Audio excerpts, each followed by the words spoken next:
if you can see the stream.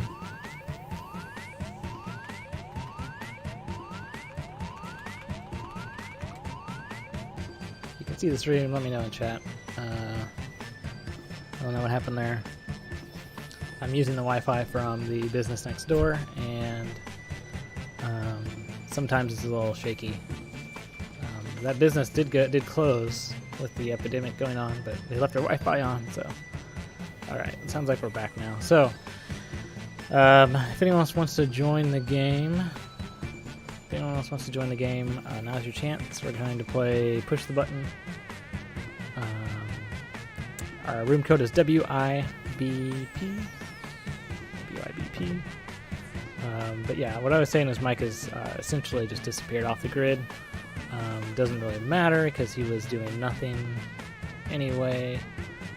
Hopefully that is the last we've seen from him ever.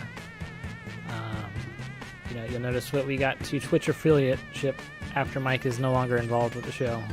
After he wasn't on the last stream, suddenly we're accepted as affiliate. So I don't think it's a coincidence that happened after he disappeared.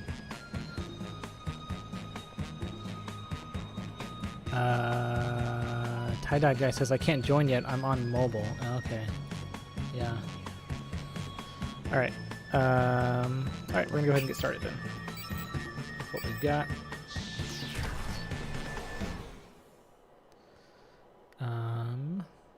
It was dark and stormy outer space. Candle's still going back there. Sorry to interrupt your cryosleep, but I thought it worth mentioning that I, your digital officer during emergencies, or DOTI, have detected an alien biorhythm on this ship. Okay. And just as I suspected, the aliens uploaded a virus, which is slowly deleting my program. I'm here to guide you through if you'd like. Okay. Yeah, let's play the I'm tutorials. now initiating Security Protocol 5th Dementia Online, which is a series of tests designed to evaluate your humanity and reveal any aliens hiding amongst you. I have determined that 2 of you are secretly aliens. Please look at your device and confirm your identity. Your device can tell you if you're So a 2 of human us or are an aliens. alien, but not the identities of your fellow players. Unfortunately, aliens will know who their compatriots are, so you'll be at a bit of a disadvantage, humans. So 2 of us are aliens, 3 of us aren't. Okay. Gotcha. Mixer still isn't working though. Weird, it says mixer is connected. I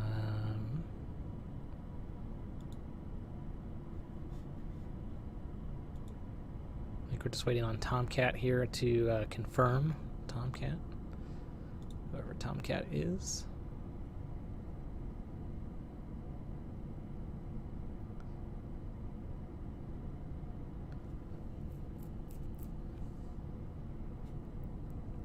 If Tomcat is still with us. Tomcat, can you check your phone and read the information on it and then hit confirm? That would be great.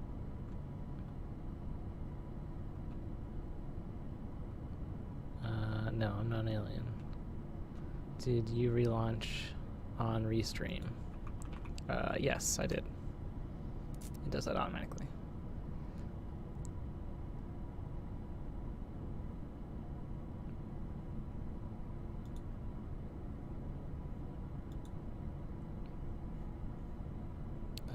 Okay, do we have to like kick out Tomcat here since he's not?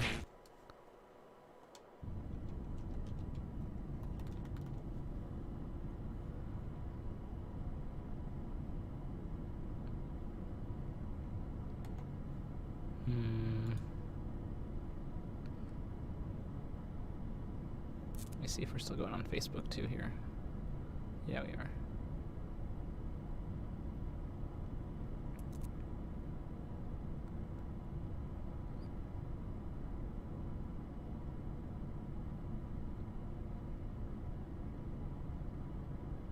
Okay, so we're gonna have to back out here and try this again.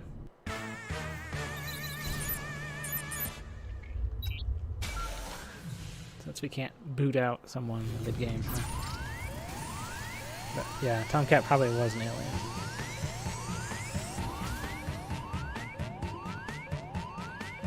Okay, our new room code is RHHZ.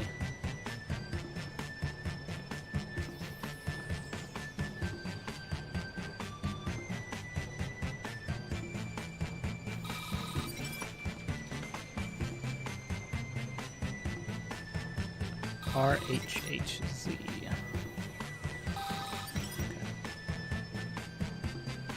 Okay. Oh, the Sandman says you're a VIP.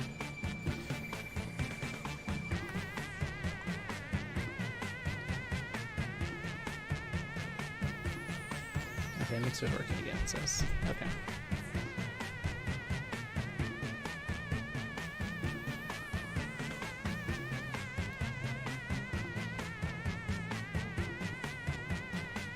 Okay, so I think we only have 4, right?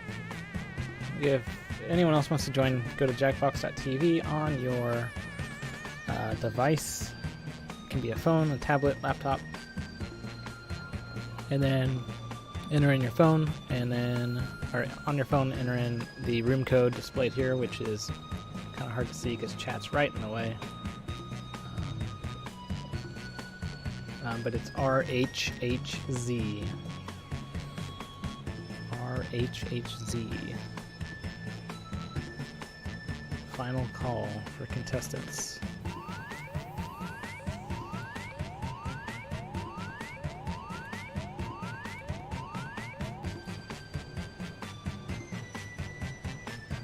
Oh, that's the other thing. So, speaking of Mike, I can see him in Discord. Every now and then it says he's logged in, and then whenever he's logged in, it says that he's playing Minecraft. So I don't know if that's his kid playing it or what, but someone, or maybe it's Crisco on his laptop, I don't know, but someone is continuously logging in as Mike and then playing Minecraft, and then ignoring all messages sent to him. So my guess is it's probably his kid or Crisco, or somebody stole his laptop. Alright, we're gonna go ahead and get started here. So probably it's just gonna be, let's see, 1 alien? I don't know. Minecraft is a great game. You don't. Sorry to interrupt your cryosleep, but I thought it worth mentioning that I, your digital officer during emergencies, Minecraft's okay. Dottie, 5 years ago. detected an alien biorhythm on this ship. And just as I suspected, the aliens uploaded a virus, which is slowly deleting my program. I'm available for guidance if you require. I think whoever is the VIP has to decide if we want tutorials or not there.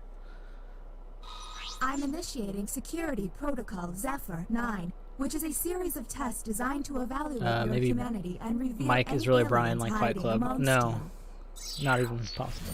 I've never seen Fight Club, but I have determined that one of you is secretly an alien.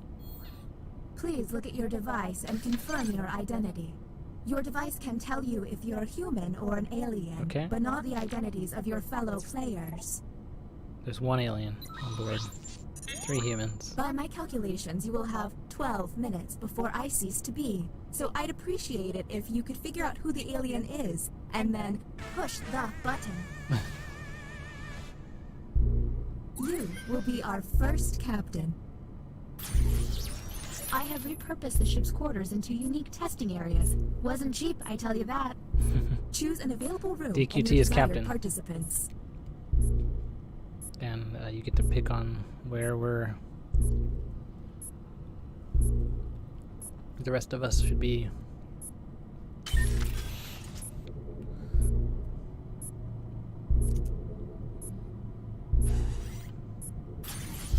Okay, so I'm in the riding pod.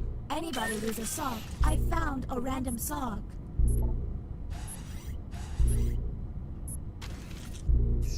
We're Welcome on the clock to the here. Opinion Hold, a place to I'm hang not out an and alien. let your opinions fly. Each participant will be presented with a bold statement. You will then provide your level of agreement or disagreement. Okay. Aliens, however, will be given a completely different statement. When the crew sees the full opinion, aliens may have to justify an outlandish position. Let's see what these players have to say. If they're an alien, their answer might be pretty out there. Okay. And here's what humans saw. I'm intimidated by new technology, and this is how the participants responded. Do any of these answers seem suspicious? Look for someone answering out of character, or just start yelling at each other. I don't... Talk to each other and find the truth. No, both of these remember, seem... one among you is an alien and will be lying.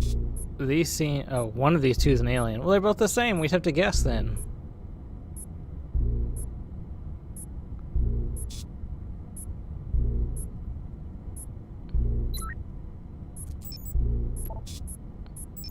Hey everyone, if a player seems to be taking way too long to move on, you can tap the hurry up button.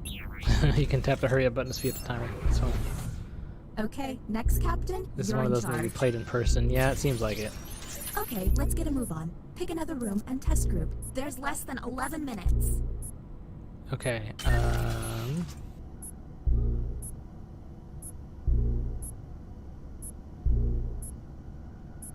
we have 9 minutes 53 seconds left to find the alien here.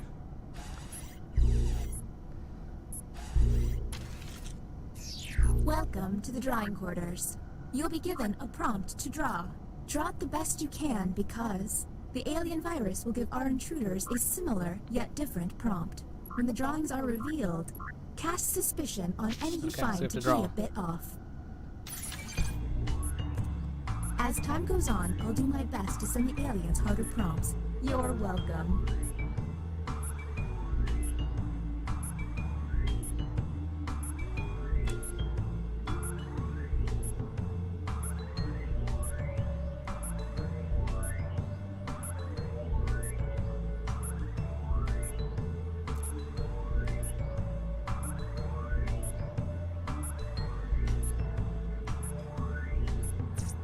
If they're dawdling with their doodling, hit the hurry up button.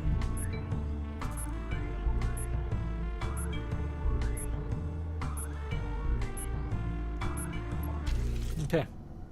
I've drawn the And thing the it told me to prompt draw. for humans was draw a doctor. She doesn't know who the alien is. What do we think? Keep in mind, someone may have gotten Draw a a bad doctor. prompt, or they could just be a terrible artist. I think mine is pretty great.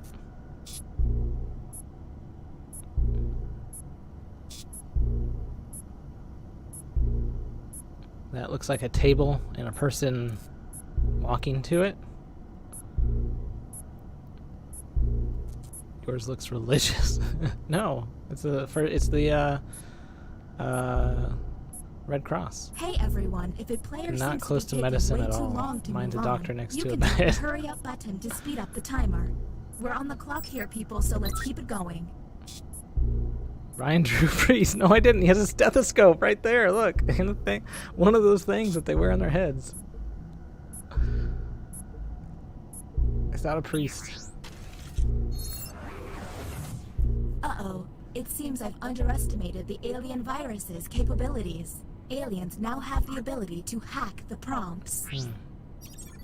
When looking at their probe screen, an alien can select any human and secretly give them the alien prompt. Oh. To make things worse, aliens can choose to help themselves and switch their own prompt. I hope you got all of that Ugh. because there's no way great. I'm repeating it. Okay, next captain, you're in charge. The alien has hacks. Okay. Sonic Shriek's the captain.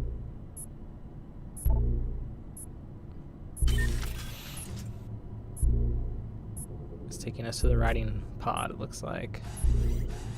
Brian drew Priest. Welcome to the writing pod. You will be given a fill-in-the-blank prompt. Answer honestly, because it will be scrutinized. The alien virus will allow the intruders to get something similar, but not quite right. When the correct prompt is revealed, it will be up to you to determine if any seem odd. As time winds down, I'll do my best to send the aliens some real stinkers. It's the least I can do.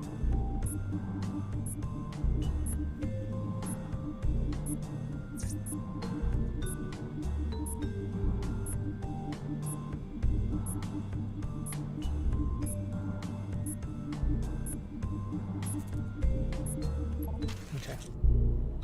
Easy. Humans, God. Easy. The last movie I cried at was... Okay, what can we harp on? Look for any written answer that None of doesn't these seem look quite right. And don't forget suspicious to to hit me that at all. suspicion button. And don't forget about those alien hacks. A smart alien can make someone look suspicious by flipping their prompts. But it tells us that there's still 2 total hacks, so obviously they haven't. Wait, you finally saw it. Saw what? Oh, Frozen 2? Or Sonic the Hedgehog the movie? Yes. I did finally see it. Is the glitching I getting downloaded worse? it, I feel like so- it's getting worse. Look at your device. You can now push the button and take us to the extraction room. But I would recommend you only do this once you're confident in your suspicions. Okay, next captain, you're in charge. 6 minutes left. What did I think of the Sonic the Hedgehog the movie? It was very good.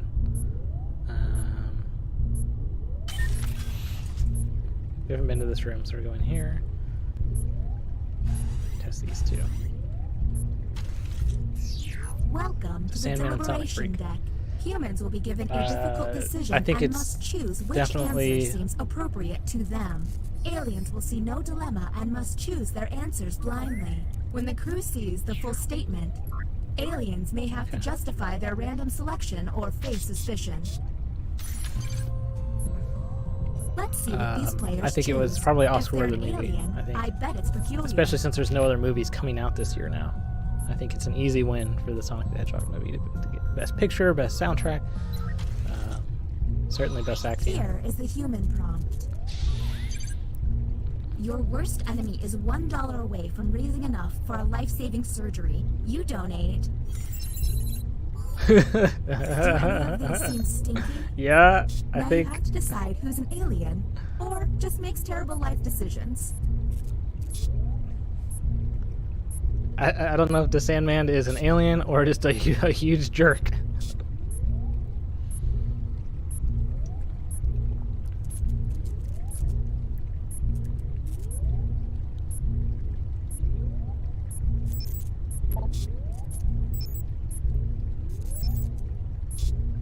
Who are we waiting on here? We're on the clock here, Someone people, hasn't so voted. let's keep it going.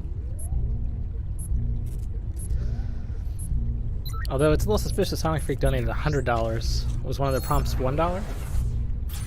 The bioscanner is now We're waiting on online. Mike. No, Mike's if not the here. team you send there passes a test, you'll be able to analyze any player and find out if they're an alien. Okay. Okay, next captain, you're in charge. Delightful Court.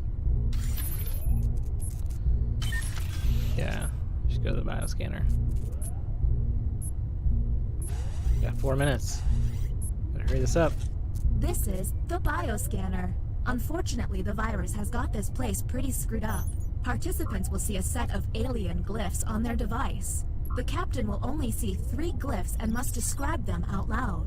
When 3 glyphs are This isn't gonna tapped, work very the captain good can log unless in. If the Delightful Court glyphs can type in match, chat the test will what they are. pass. The captain will then be able to learn one player's secret identity. But watch out, aliens may fail by tapping the wrong glyph on purpose. Captain, I'm sending you the correct glyphs now.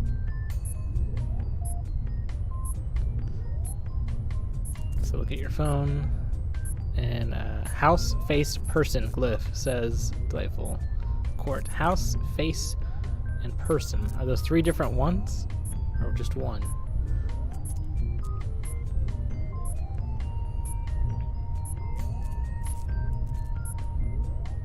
House, face, person. So we'll see if Sonic Freak or the Sandman can find and identify house, face, and person.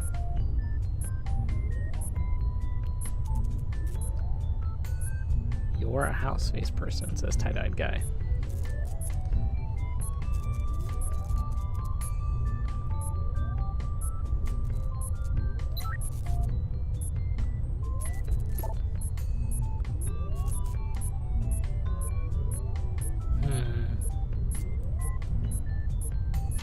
We're down to less than 3 minutes. The test has failed.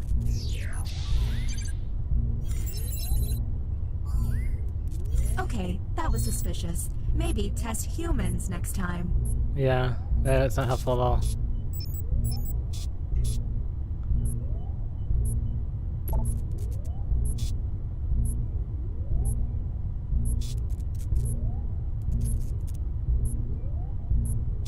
Yeah, I think we're getting closer and closer here. I think Keep it going.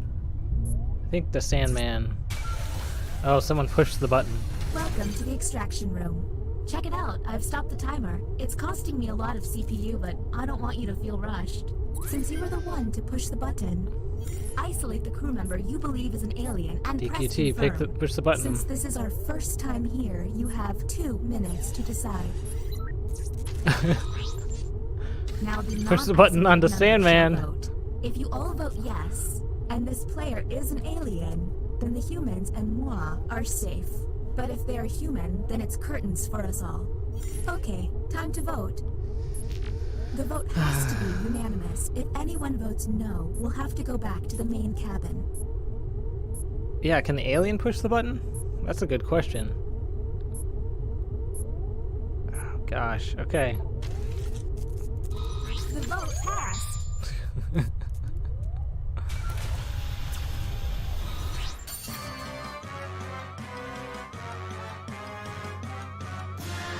Oh no! It was so the alien can push the button. Great.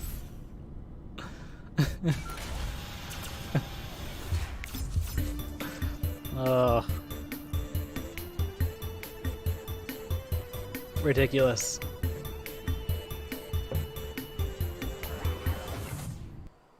Ugh. The table gave it away. The table. Oh yeah. Yeah.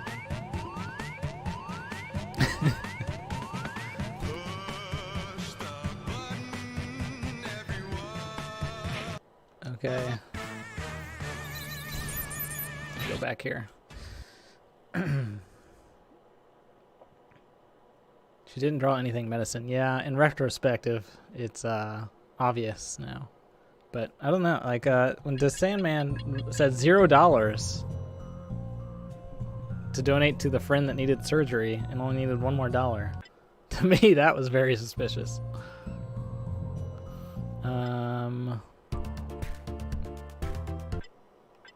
Are any of these like more friendly for streaming? Let me look this up on the internet here.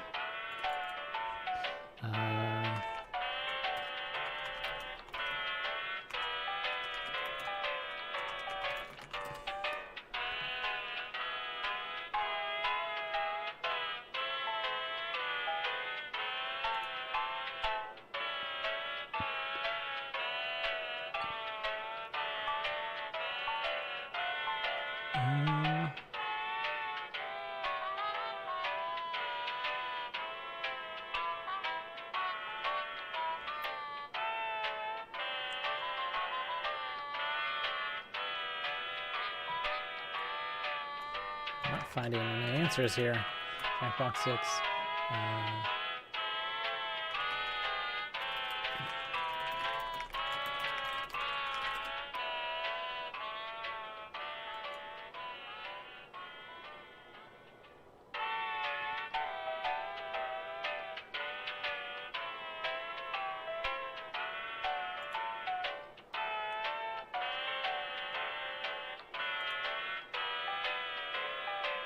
Well,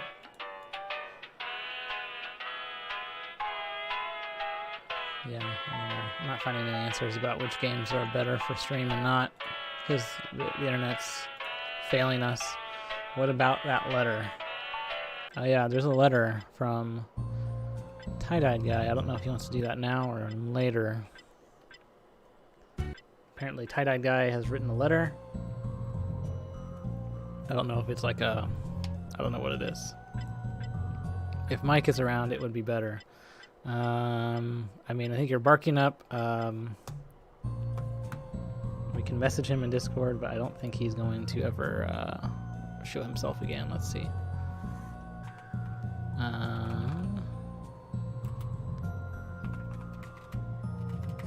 Ping him in Discord.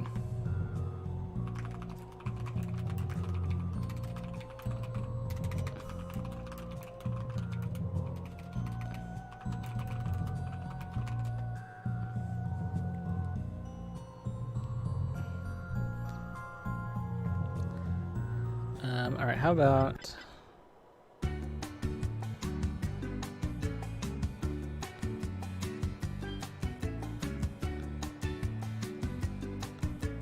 How about Joke Boat? This looks like it's one that is like a Mad Lib type one that I think we could probably play easily.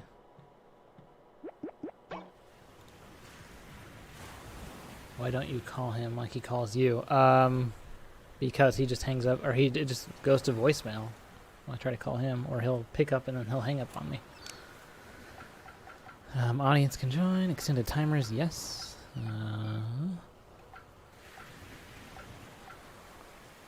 Yep.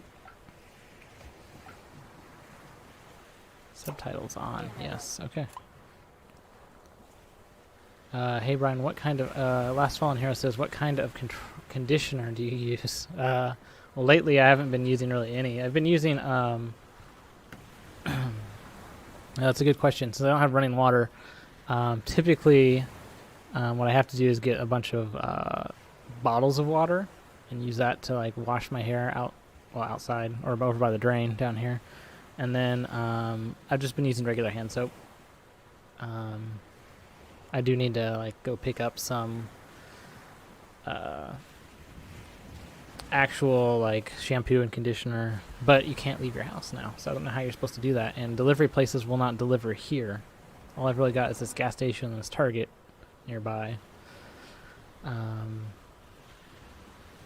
I guess I could try to go into the Target, but I don't want to risk. I don't want to risk anything. I like the hair that looks like daggers on his forehead. It says Daddy Robot Live. I don't know what that means. I am stuck and trying to get better. It says I am stuck and trying to get better. Okay. Thank you, Tie-Dyed Guy, for subscribing. If you guys are one of the first 10 people to subscribe, you get one of those little like icons next to your name. Again, Twitch can't give out anything of value to you guys, so it has to be these digital things that are worth actually $0 in your life, but I guess it's internet points you get.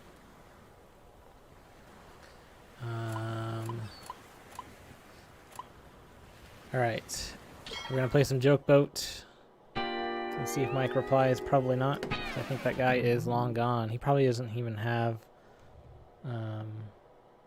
I think that whoever's logged in on his Discord is someone that's not Mike. Either someone hacked his account, or it's just Kid, or it's Crisco.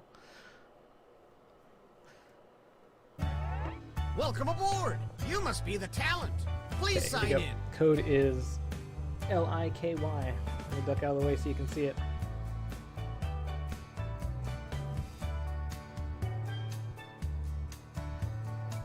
LIKY if you'd like to play along.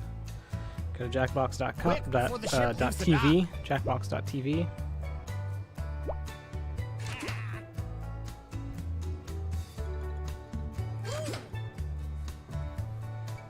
And type in this code, LIKY. Show everyone the candle. Let's move it, people.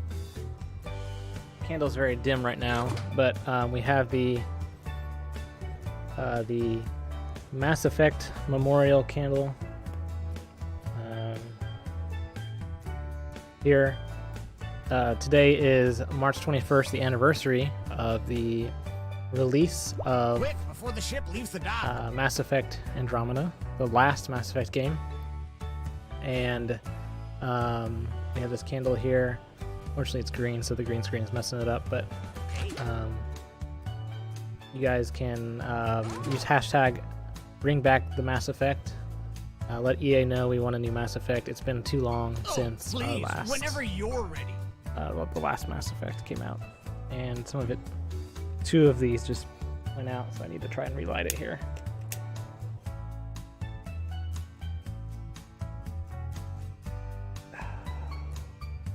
Okay. So we're gonna keep this flame going for as long as we can. Please, whenever you're ready. in honor of Mass Effect. Mass Effect Andromeda was the best one. It was like a perfect game. It was a very good game. A lot of people disliked it because it's fun to like hate on EA, but it was one of the best Mass Effects ever. And it should have been a trilogy, and now it's not because of mainstream media hating on it. The original Mass Effect was the best. Yeah, the original Mass Effect was the best too. Honestly, all of them have been the best. It's a 4-way tie between all of them. All right, let's go ahead and we don't have all day. Get started here. Last call. If anyone else wants to join, it's LIKY. We have the Sandman, Daddy Robot, myself, Delightful Court, Sonic Freak, and someone called Mofo Star. So, we don't anyone have else? All day. And I hate EA, like Brian told me. The only reason I hate EA is for them not making a new Mass Effect, them canceling all the Star Wars games, and oh, please, whenever you're because ready. of Anthem not being any good, and also because they don't make a baseball game anymore, and also they bought the exclusive rights to football and stopped Sega from making football games. So that's the only reasons to hate EA. Anytime now. All right, let's go ahead and get started.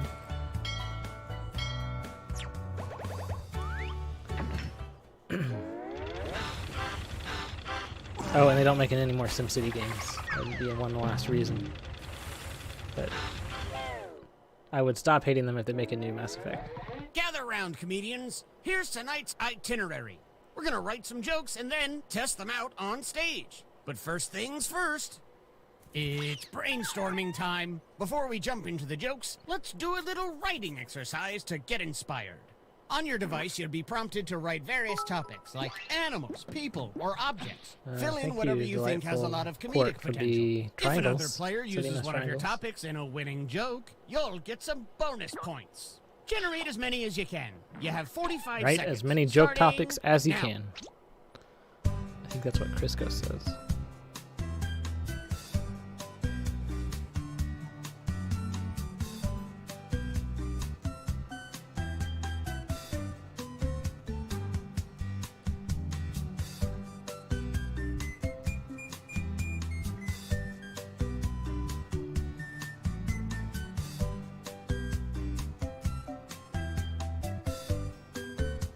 So on your phones, it's giving you some topics. Try to get through as many as you can in the next 30 seconds.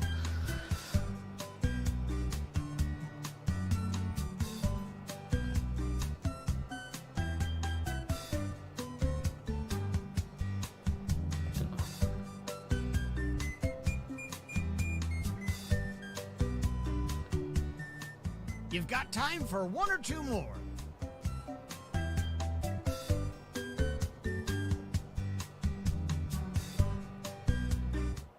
Ugh. Follow the steps on your device to write 2 jokes. Trust your instincts, unless they're bad. Okay, write 2 jokes on your phone. So you choose the setup.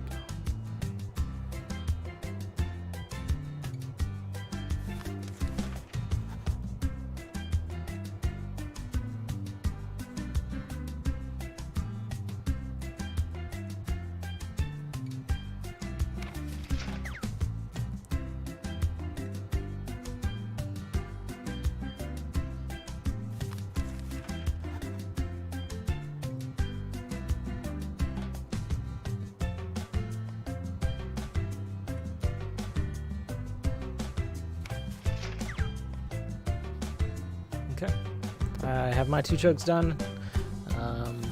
Oh wow, I got done really quick. So we got 2 minutes left. I think that's what Crisco says. Last Fallen Hero says, is Dom yours and Mike's love child? No, statistically not possible. I mean, not statistically, but physically not possible.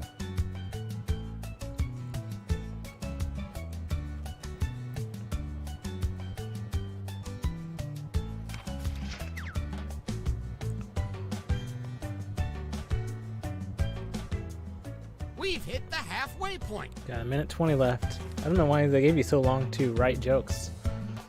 Because it doesn't take this long. I wouldn't think anyway. Daddy Robot says, so I'm going to a doctor tomorrow. I don't think you're supposed to do that, Daddy Robot. I think you're supposed to stay inside and stay away from others and stuff. The last time I saw this many grins, I was surrounded by sharks. Tell a doctor. I lost Okay, my brother yeah, in the madness. that's fine. But who needs family when you have our first comedian? All right, here we go. Delightful Court is up first. Ready.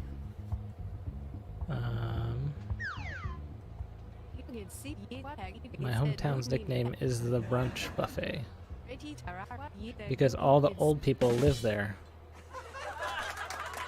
Okay. That just seems like the start of a story to me. The Sandman is up next.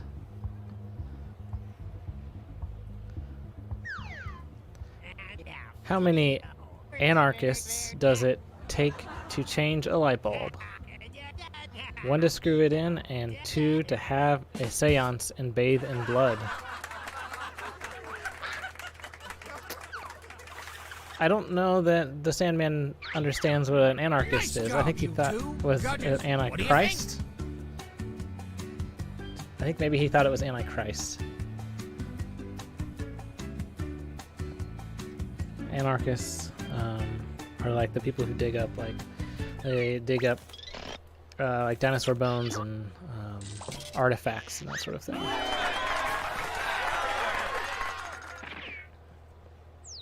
Like sort of like a paleontologist, You but know a 'em, broader. you love 'em, it's this person.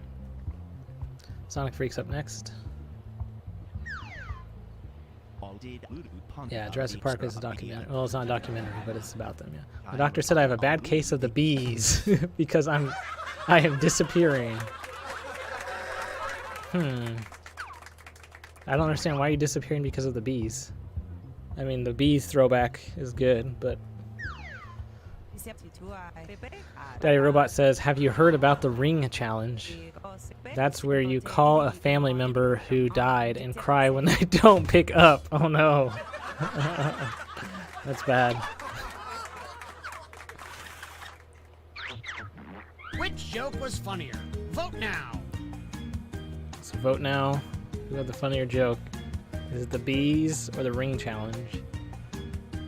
Oh, because the bees are disappearing. Okay.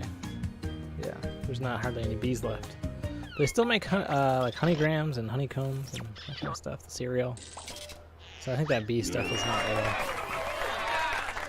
Where are the bees going? And some credit to you. Daddy Robot wins. A round of applause for our next comedian. Alright, here we go. Remember to say your catchphrase. What's the difference between most people and turtles? I like turtles. Give me a sundial. Alright, Delightful Court is up next. Have you ever tried screwdrivering? When you bend over and let them pile drive you. What? Did somebody say corruption?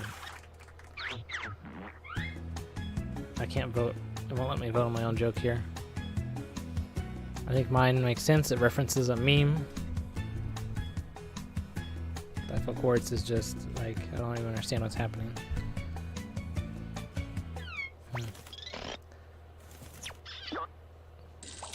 Ugh, what? And a tip of the hat to you.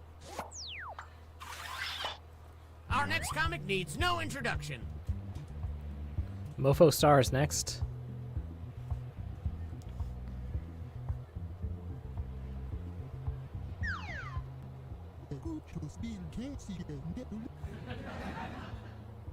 A group of screwdrivers walk into a bar and loosen up. I see. Yeah, that's kind of a classic joke. A classic sort of 1940s joke there. My family is like daddy, says Sonic Freak. We yell each other's names often. What? Is he referencing Daddy Robot? The person who is in the stream chat here? Daddy Robot?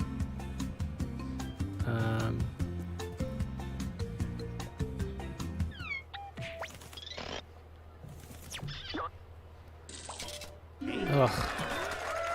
I thought it was alright, Mofo Star. And how about some points for you as well? Alright, let's hear it for our next comedian. Alright, the Sandman is up next again for his second joke. My love life is like Dr. Seuss. I got a rhyme for my baby every time. Yeah. Sort of rhymes. A rhyme time.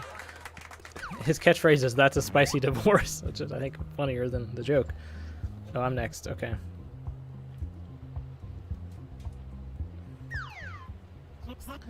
Why are they called hot takes? And not because they've been cooked on an iron beforehand. You know, because I cook on an iron. I'm going to cook on an iron again. I honestly didn't see that "and not" in front of there, so that's why that joke doesn't make sense. So if you take out the "and not," then I think you'll... Or you could just vote before I get to explain my joke.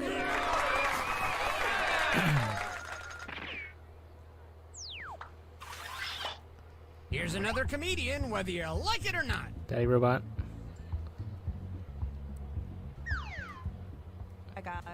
I call my bedroom the Intercourse, Pennsylvania, because it sounds like a place sex happens but doesn't. Okay. No way, no body wash. And here's Mofo Star.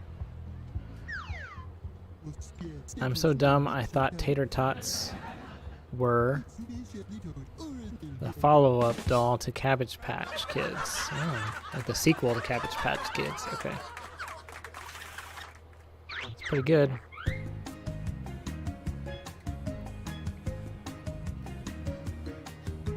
Place your votes.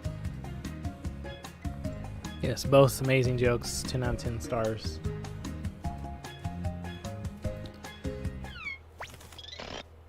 Ugh.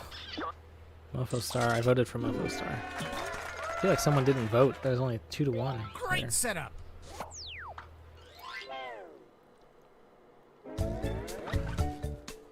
Time to check the scoreboard. Top comedian so far. Ugh. Oh, this is shaping up to be a hot night of hoots There's and no way I'm in ha-has. last place like that. There's been... I think someone's not voting is what's causing that.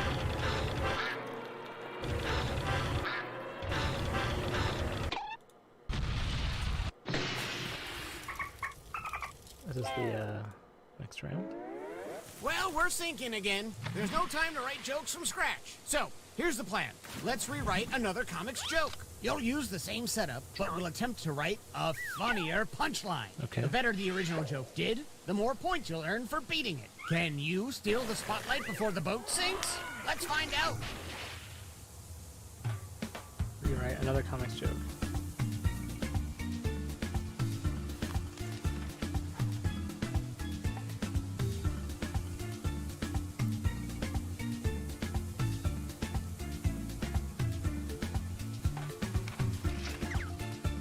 How much time do we got here? 1:41.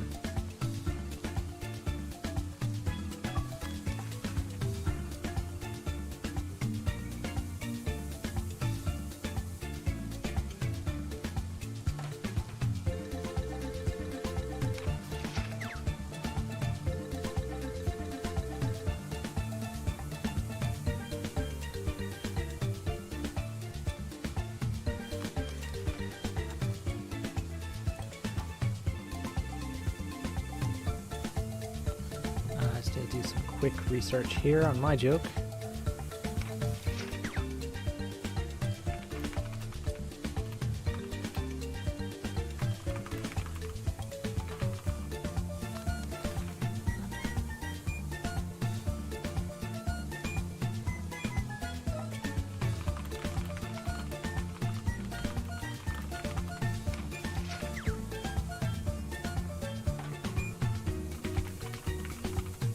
37 seconds left here.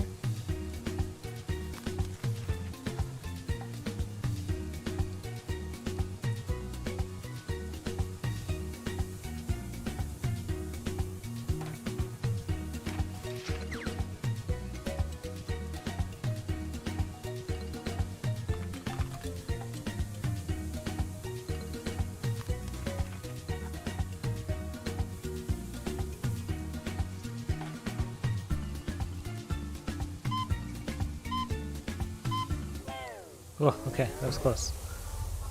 Ladies and gentlemen, there's still plenty of time to get in those lifeboats, so let's welcome our comics back one more time. All right, the Sandman is up first. My doctor said I have a bad case of the bees. Because I bee when I bee, my bee everywhere I bee on bees. Feel like the Sandman. Which punchline is better? His B key on his keyboard got stuck there. But I like it. I like it. Oh, it's a tie.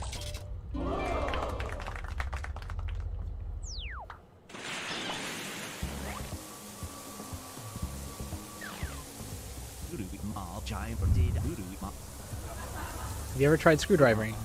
That's when you are never right, like when she wanted a flathead and you are a Phillips. Oh, okay. That makes sense, I guess. It's a joke about tools. And like, you know how there's like two different types of screwdrivers, so there's more than two, but the two main ones are like the flathead and the Phillips. Oh, it's another tie. How come they get 1,000 that time? Doesn't make any sense. Alright, here's mine. A group of screwdrivers walk into a bar and begin to play Hammer Drone on Commodore 64, a game released in 1991. Another joke about tools, but with an educational bent there about a video game. So, I think the choice here is pretty obvious, guys. But what? Who is voting for MofoStar? Is that one of you guys logged in a second time as yourself? And playing as two different people?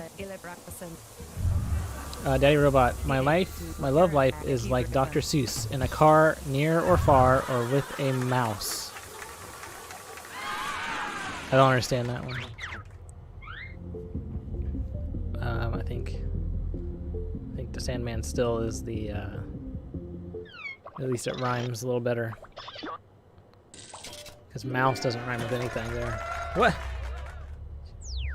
You guys are picking the wrong ones. Mouse rhymes with Seuss? No, it doesn't. Mouse does not rhyme with Seuss. My hometown's nickname is the Brunch Buffet because it's all you can eat, and that's all we do in Alabama. Okay. Got some regional beef happening now. I like it. Oh, moose rhymes with Seuss. Okay. Not mouse. Well, MofoStar wins that one. Swing the hammer in Alabama. I've never been to Alabama. DQT is up next. Have you heard about the Ring Challenge? That's where you go around pulling all the rings off of dead people's hands at funerals. That's not really a joke, that just seems like a Dairy Queen time. Dairy Queen's not open. I think Daddy Robot still has the better one here.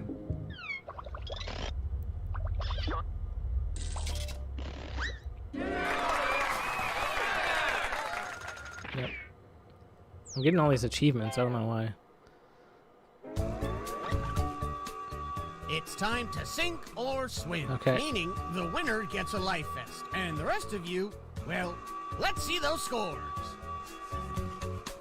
Daddy Robot wins.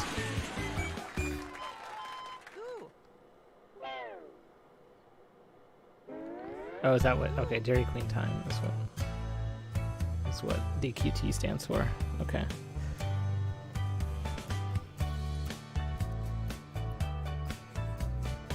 I don't understand why. I think there's just a scoring error. Daddy Robot says his mom says that he's funny. Okay. Well, yeah, I mean, you won this, so it's more than just your mom. Is Mofo, unless Mofo Star is your mom and is playing, and that's how you're getting all the points.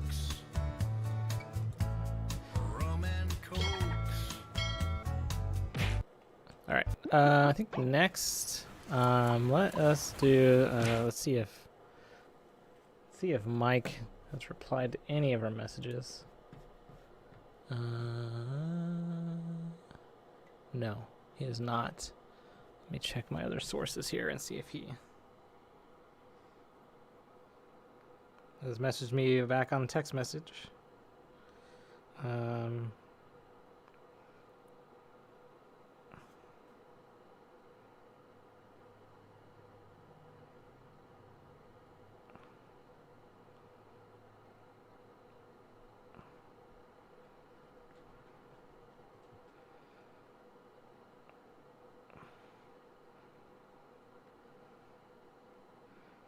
Okay, nope, he has not replied there. Let me see if he's actually even read the message.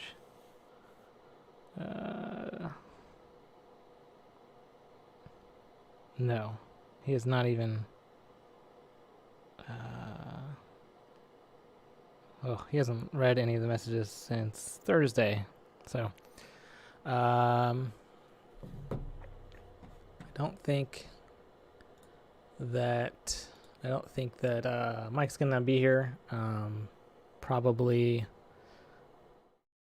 maybe not until this whole virus thing is over. So, Daddy Robot, do you want me to open the letter now, or do you want to save it? It's up to you.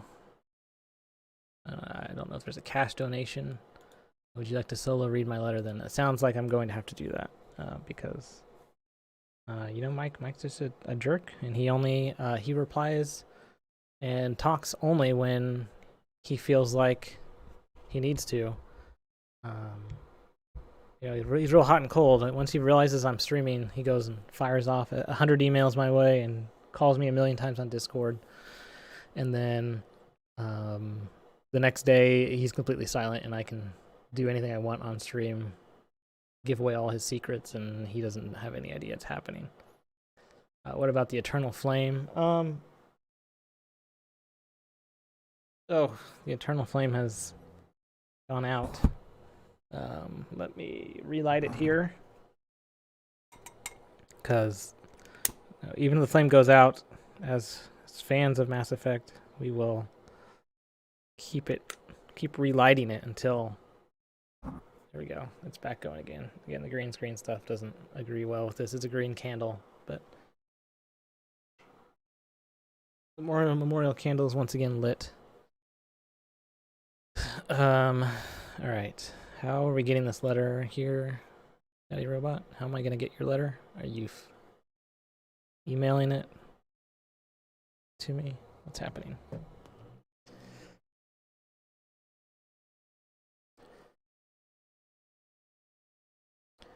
He's going to Discord DM it to me. Okay, great. Nice restream bot. Repeating itself there.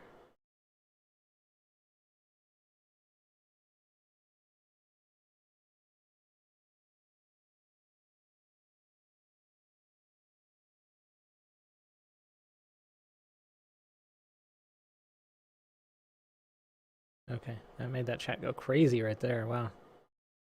It just suddenly caught up or something. It's a story about GameSocket. Okay, let me check my DMs here.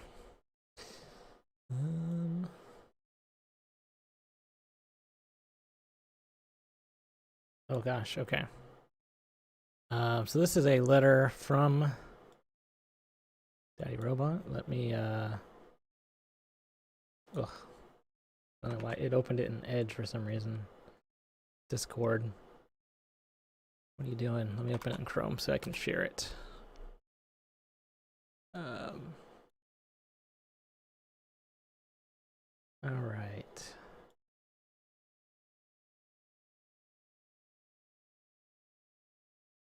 Where is Chrome? Okay.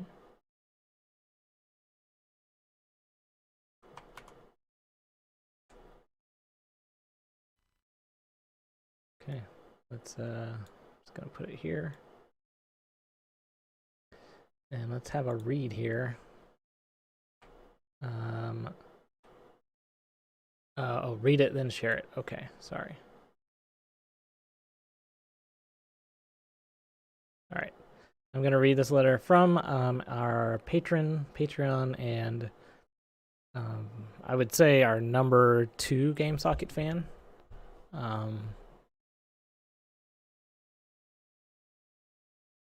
Daddy Robot. So here's the letter. It is titled in bold and underlined and italicized text. It says, "Love Socket in the time of coronavirus." Okay. In quotations, it says, "Thank you for coming along on this amazing journey. This has been GameSocket signing out." End quote. Mike took off his headphones. Okay, so this is like a fan fiction. Great. Mike took off his headphones, taking a deep sigh and reveling in the feeling of another episode well done. This is, of course, except for his guest host, Brian. Okay. So far, it seems pretty realistic as far as from Mike's point of view. Daddy Robot says, yes, it is a fanfic. Okay, continuing on here. So Mike has taken off his headphones. In quotes, it says, "Cool, yeah, I felt really good about that one. I'm excited to watch it back home in the editing room. I mean, it's just my apartment, but you know what I mean. It's going to be a good one," Brian said, removing his headphones and taking his cup off the ground. He took a long sip from the straw, the ice rattling, and the last of the soda slurping up it. It up, I think is what you meant there. Ugh, Mike thought. Him and that damn soda. And he gets on me about my drinking, huh? Yeah, that is true. Mike really hates it for whatever reason. He hates it when I put a cup on the table, which I can do all day here. But it doesn't ring, like, I usually have styrofoam cups at Mike's place, and it doesn't leave rings. So I don't know why he dislikes it. But he can have cups out all day.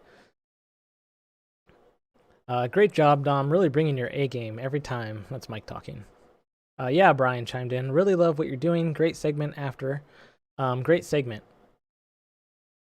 By the way, do you think you could give me a ride home today? I don't really want to ride the bus. Got to do my public responsibility and keep socially distant. Yeah. So this is happening during the coronavirus, it sounds like. Oh, sorry, Dominic mumbled. I really can't. I've got to go back to my apartment. My NES has been running for 5 days, and I can't leave it alone that long. I don't think you're supposed to leave those running that long. I mean, even if you could just drop me off somewhere along the way, or, that's Brian talking. And just like that, Dominic got up, hugged Mike per usual, was out the door, his notepad, pen, and other personal effects strewn about the floor. Oh, okay, Brian dejectedly started packing his gear. Crisco, can you? Crisco was already gone, leaving in complete silence, as if he was never there at all. Brian realized his watch was missing. My watch was missing.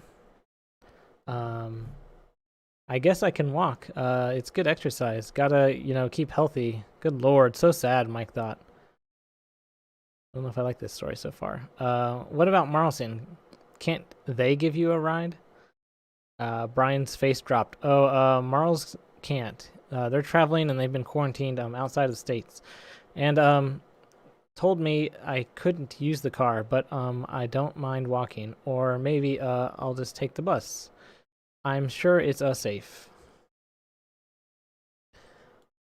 Mike's mind started racing. If Brian goes on that damn bus, he's gonna end up accidentally licking a handrail or something. Then he's gonna get sick. Then he's gonna come in coughing, sneezing, touching everything. Oh, fine, I'll give you a ride. Okay, now this is really getting... this is clearly not a real story because Mike would not give me a ride. You shouldn't be out there. You can't take care of yourself in these trying times. Get your stuff Let's go. Brian paused, took a deep breath. The scent of alcohol was very light in the air. If there was a time to get a ride from Mike, this was probably as sober as he was going to get. Okay, thanks, Brian started. Yeah, I wouldn't, in real life, I would not get in a car with Mike. Brian started loading up his gear into Mike's car. It had the familiar scent of Natty Light. Yeah, it was comforting in a way. Mike made him sit in the back seat so he could keep an eye on the rearview mirror. Yeah, that seems true to life. Daddy Robot says that he didn't write it. He paid a ghostwriter named John Luther David to write this that I'm reading right now. Okay. It was a quite tense ride until they pulled up to Brian's apartment complex. Some time passes. I'm going to come in. I've got to take a...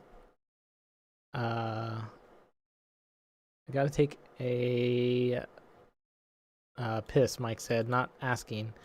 He never asked Brian for things. Sorry, this is 5 pages long, you guys. Oh my gosh. We're on page 2. Where does this go? I have not pre-screened this at all, so I hope this is not like an R-rated.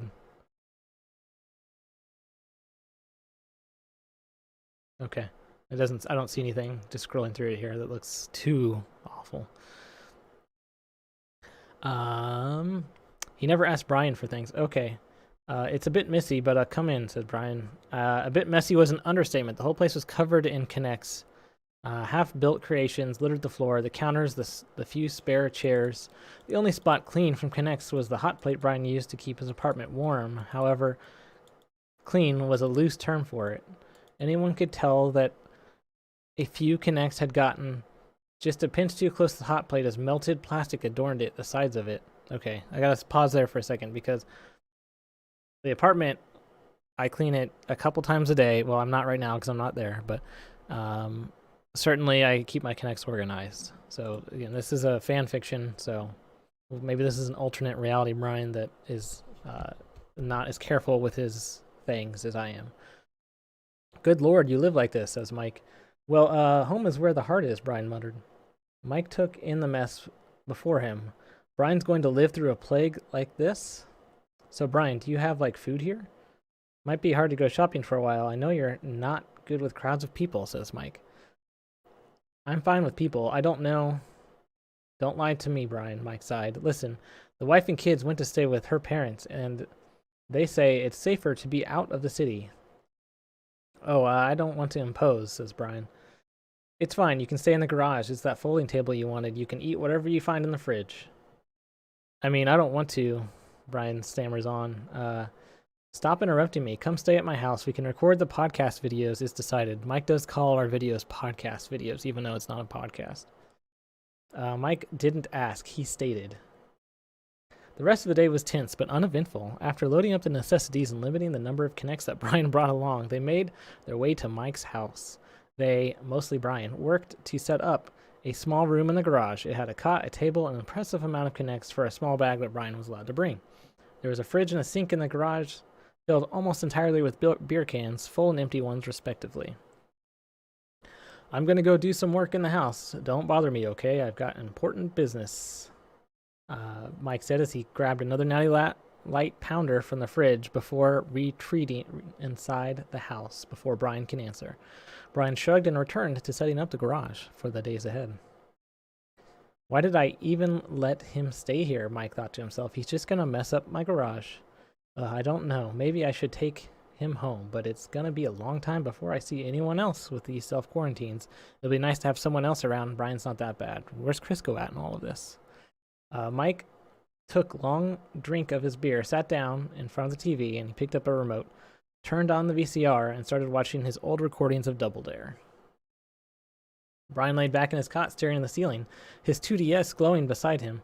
He had gotten as comfortable as he could, given the situation. This was the kindest Mike had ever been to him, and it made it difficult for him to think about anything else. Just as Brian was beginning to get lost in thought, the door to the garage slammed open. The smell of beer wafted in, followed by Mike with a confident swagger.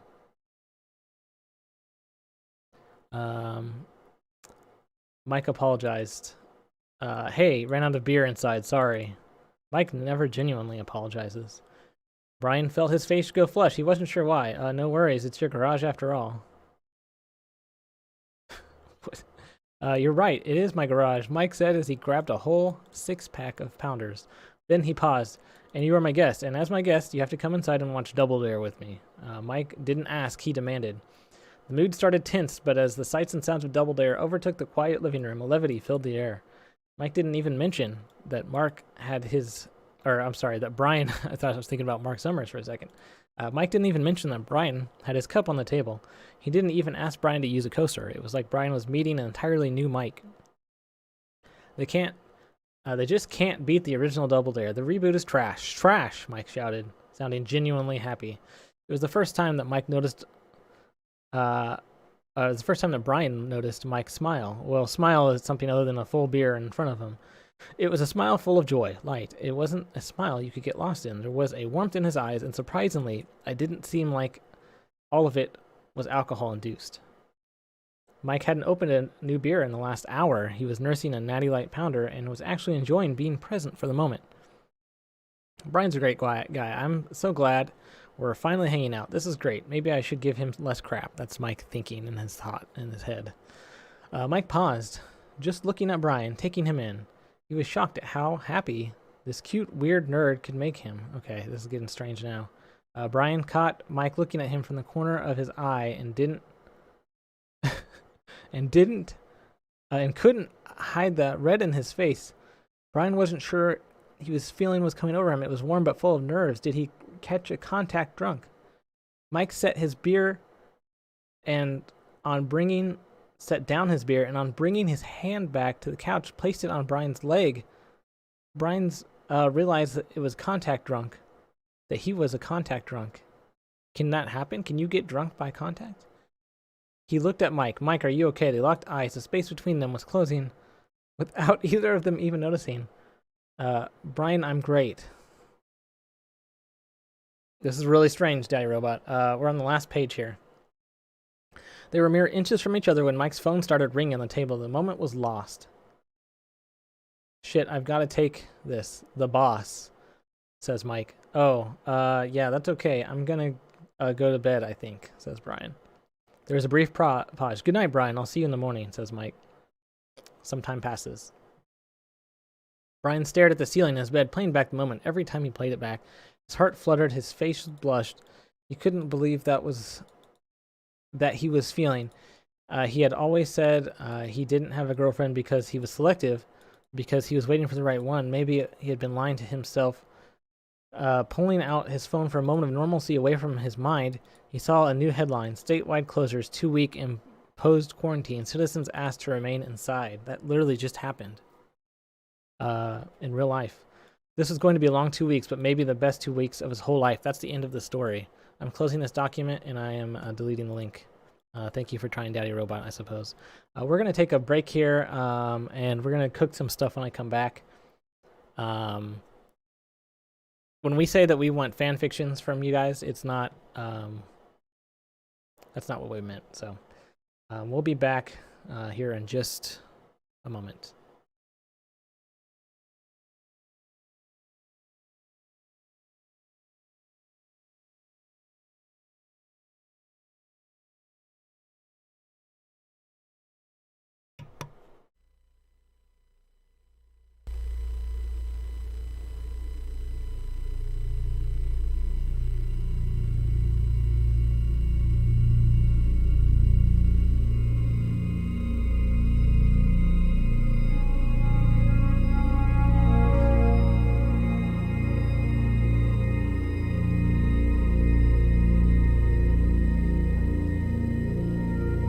This is the future. The world as we know it is gone. Acid rain has left the land barren and the water toxic. Scarred by endless wars, humanity struggles to survive in the ruins of the old world, frozen in an everlasting nuclear winter. This is the future. This is the year 1997.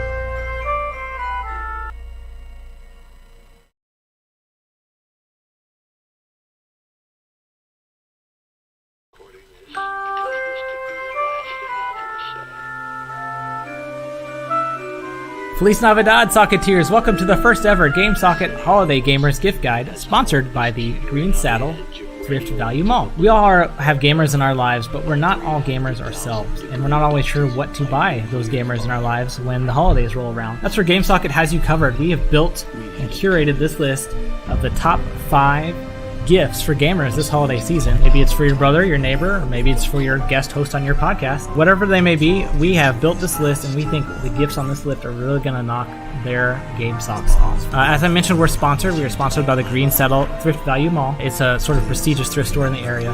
I was in there last week shopping. Mike had sent me there to buy some items for his wife. And while I was there, it's actually kind of an embarrassing story, but I was in there and apparently had gone into the wrong dressing room. I went into the women's dressing room instead of the men's dressing room, and security had gotten involved. We got it straightened out. They realized it was not a legal issue. It was more of just a mistake on my part. I got to talking to that security guard there. His name is Eddie, and he's worked there for 14 years, you guys. We were talking about the discounts that were going on that day. They were doing a 25% off their already low rock bottom prices. Saw this as an opportunity. I'm always looking for opportunities for GameSocket. So I put on my business hat and I said, Eddie, don't give me 25% off. Give me 15% off. Knock that down. You don't have to give me the full discount. But in exchange for that, sponsor GameSocket. He didn't know what GameSocket was, of course. I showed him some of our videos. I showed him this idea for this gift guide, and he loved it, you guys. He said, let's do it. Let's do a trial run. So what that means for you all is that every item in this list is an item that you can pick up at the Green Saddle Thrift Value Mall. A lot of people think that you can't find gifts for gamers at a thrift store. That's not true at all. And now you don't even have to hunt for it. You can take this list, bring it in. If you're someone like me that's got to shop on a budget for gamers, you're going to love this list. So without further ado, you guys, let's jump right into the top 5 gifts for gamers this holiday season, sponsored by the Green Saddle Thrift Value Mall. 5. Number 5 on our list is a real slam dunk. This is a Charles Barkley statuette, or action figure, if you will. Charles Barkley was actually in a ton of video games, maybe more than Mario and Sonic combined. Of course, all the NBA games, NBA 2K20, NBA 2K19, but he had his own games too back in the day. Charles Barkley's Shut Up and Jam. Tap up and play. More recently, the revival, Charles Barkley Shut Up and Jam. My name's Charles Barkley. I'm one of the best big stars alive. Now this figure is fully articulated. His arms move, his head swivels, and on his feet you see that we have ports for display stand compatibility. His hand, it also has an accessory port, so you can plug in a sword there or a bomb, make him battle ready. He's got his Space Jam jersey on, just like all the Space Jam games he was in. And then, actually, for you collectors out here, here's a cool Easter egg on his back. Maybe all of you Charles Barkley heads out there know this, but Charles Barkley was actually very dubiously known for his Rule 34 pornography that existed of him out there. And the developers of this action figure put that number on his back as sort of a Easter egg. So, amazing, cool action figure, HD details. Grab one of these while supplies last. Only $3. Really amazing. 4. Number 4. Who let the dogs out? Well, you did when you purchased this Snoopy ornament from the Green Saddle Thrift Value Mall. Snoopy is a huge gaming icon. He's been in countless video games. Snoopy vs. Red Baron, Snoopy's Grand Adventure, Snoopy's Flying Ace. And if you're an old school gamer like me, you may also remember Snoopy's Magic Show on Game Boy back in the day. I logged so many hours in that game. On road trips, going back and forth to the vacuum repair store. That was like a 3-hour drive every couple of weeks for me, so I logged tons of hours in that game. Now this ornament, as you can see, is super highly detailed. It is got a little bit of damage here, but it is from a non-smoking home, which is great. And it also has its own hanging ribbon, which a lot of ornaments these days, they nickel and dime you. They don't give you this ribbon. They make you buy your own ribbon or hook.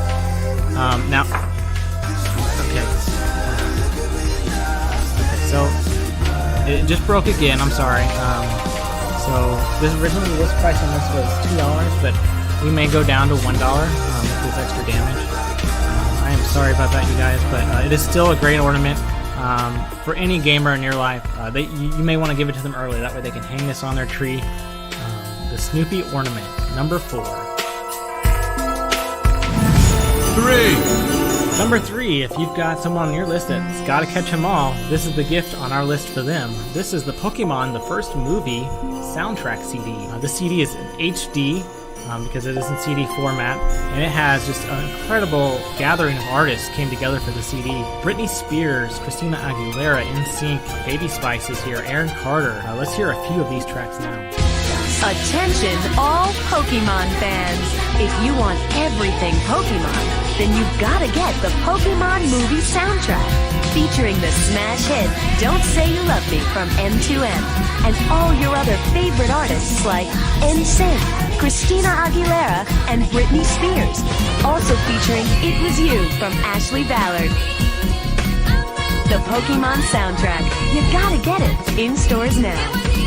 A few other notes on this Pokemon soundtrack. It's actually a Hyper CD, so you can put this into your computer CD drive and play some really cool clips from the movies. I should mention track 2 does not work on the CD. I gotta give that disclaimer. There's a few scratches here on the back.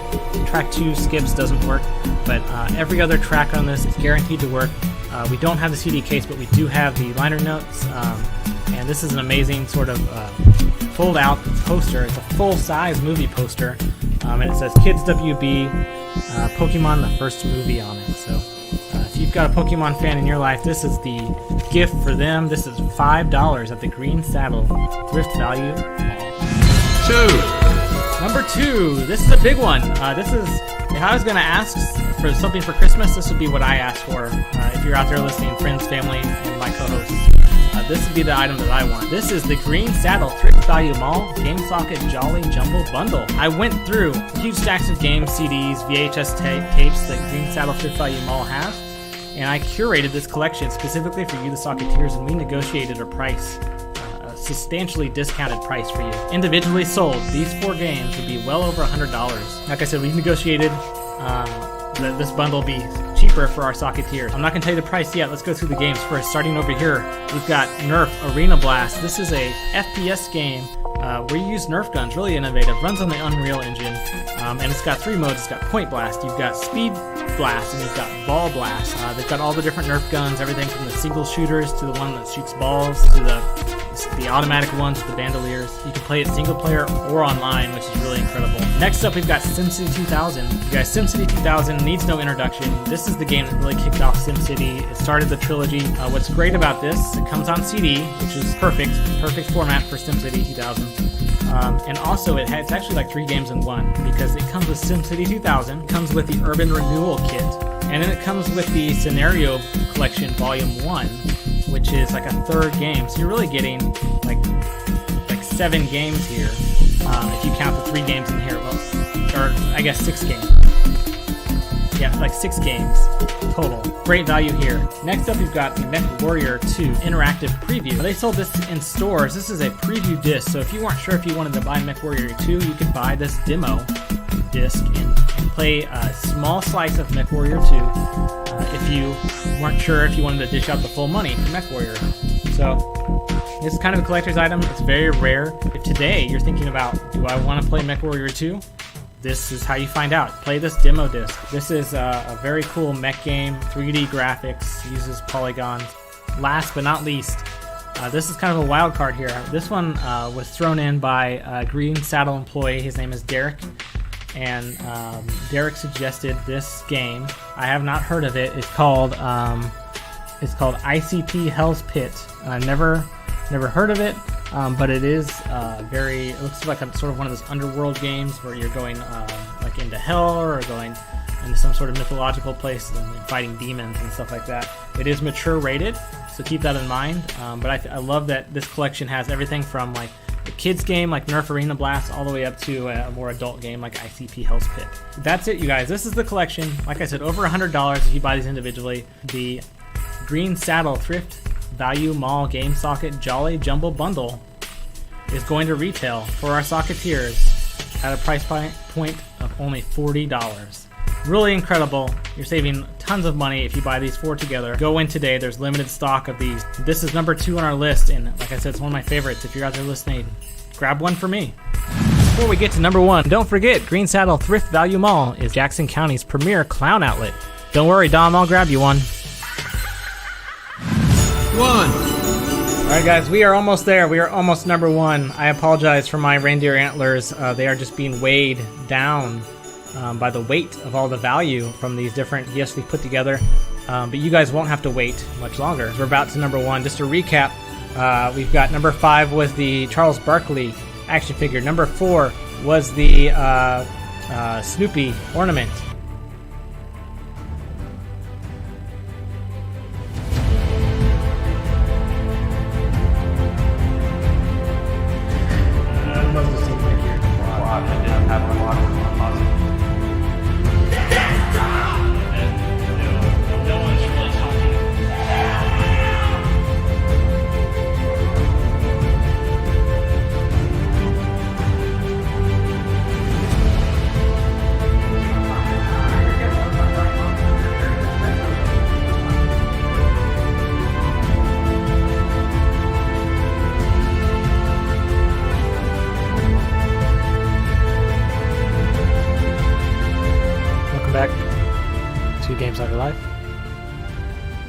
We're going to do some cooking here in just a second.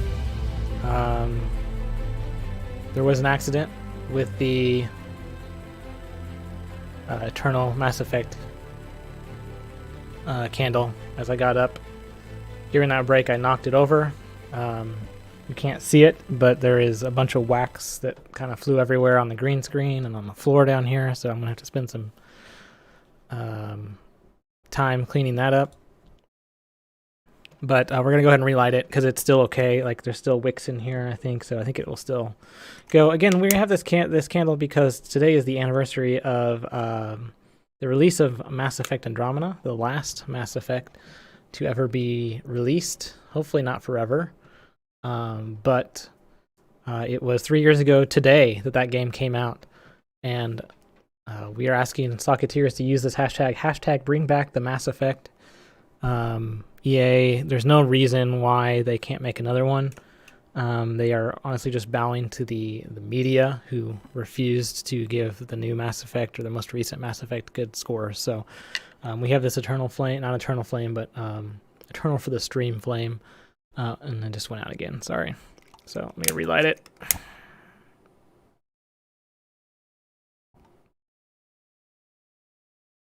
Okay. It's not wanting to light. So the flame might have to be figurative going forward. But the candle's still here. It's still on my desk. It'll remain on my desk for the rest of the stream. I want to say to Daddy Robot for that. He just sent and had me read this fan fiction.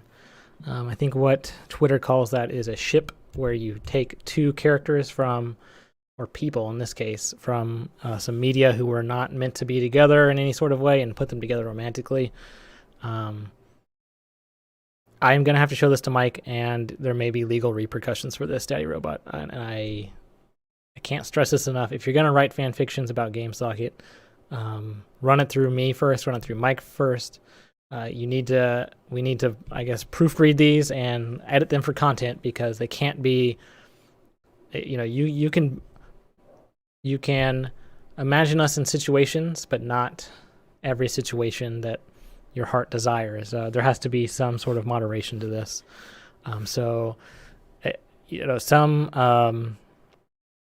Some franchises, some companies have taken to instituting community rules around creation and use of their IP, and that may be what we have to do here. Maybe we need a GameSocket fanfiction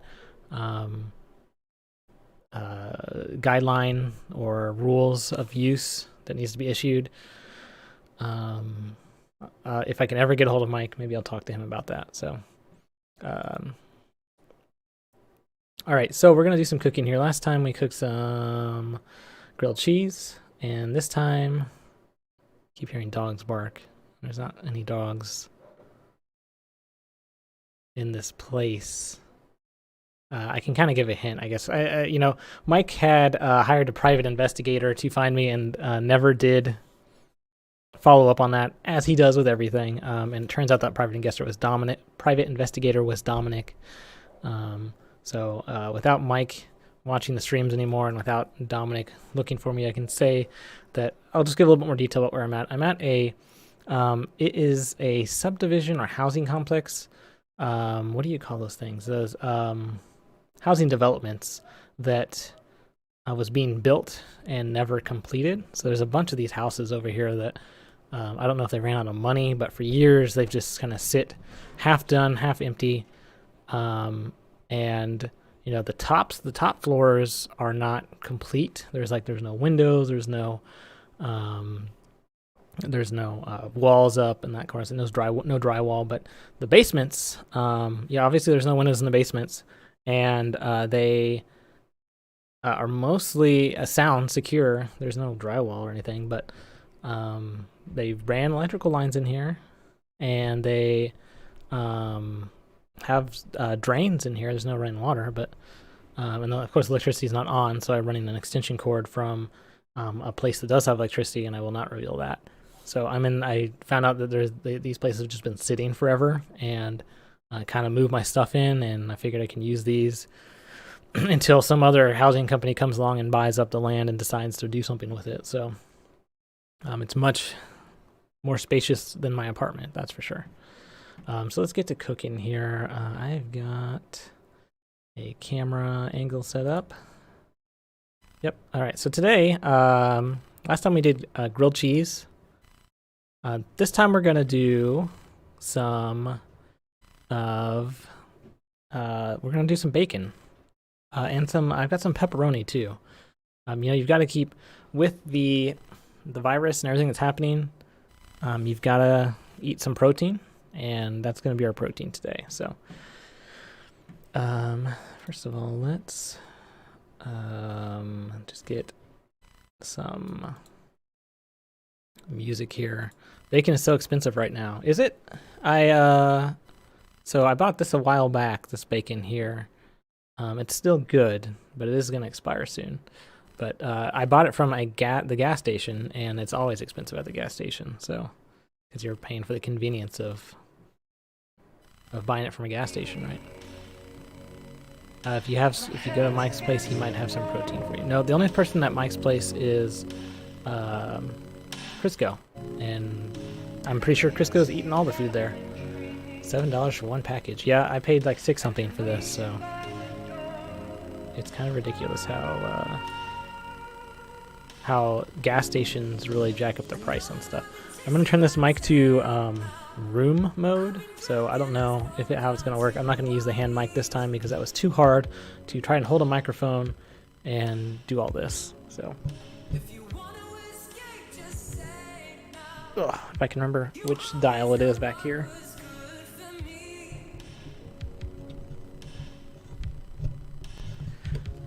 But if you guys have any food hacks that you're working on or figured out, feel free to share that in chat.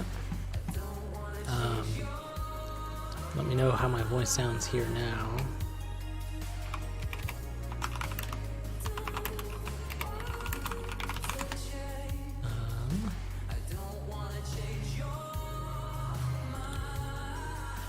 Just to make sure I've got the right mode set up here in Chrome. So we've got our bacon, and we've also got our pepperoni, which you can eat. You can eat pepperoni raw, but I also like to cook it. Okay, yeah, we've got it on omnidirectional mode. Okay. All right, so I'm gonna get up here, and we've got our iron heated up. This is some really seductive cooking music. So this is, the Spotify just thinks I hit a button on Spotify that says play music that you think I like, and it's not always right. Let me know if the music is too loud, though. All right, I'm gonna turn my mic up here, and I'm gonna get up, and hopefully you can still hear me. All right. So we've got pepperoni. I think we should start with the pepperoni. That's easier to cook. Again, give me feedback on the audio if you can understand me here. And I'll move this camera over. Get a closer look at what we got going on here.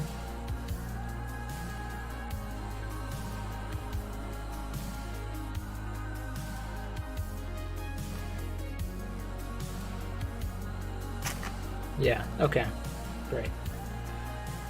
Alright, so our iron, we put, this time we put a bunch of, what do you call this, aluminum foil all over, and I think that'll help us a little bit with conductivity, I think is what they call that. Alright, so we got 4 pepperonis here, let's go ahead and got our iron.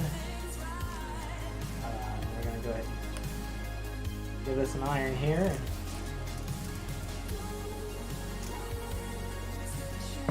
I can hear it sizzling. Yeah, it's definitely working. That's cooking them. Smells like pepperoni too. It's good.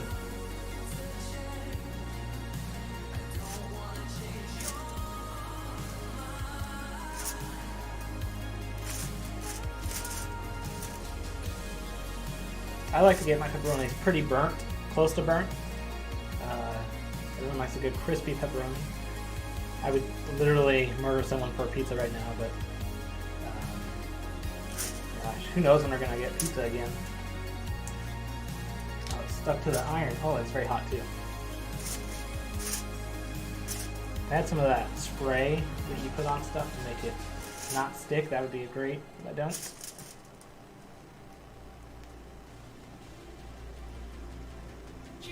Okay. That's still, I mean, that looks alright, but I'm going to cook it a little bit more. Again, we want these pepperonis to be well done. I don't like medium well pepperonis.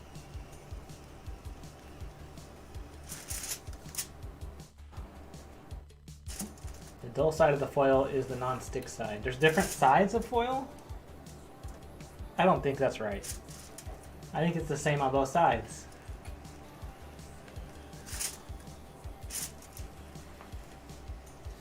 The Sandman. I don't think you're right on that one. Okay, so maybe there's some really high-end foil out there. You get from like a Costco or some Trader Joe's place. But all I had was a gas station, so.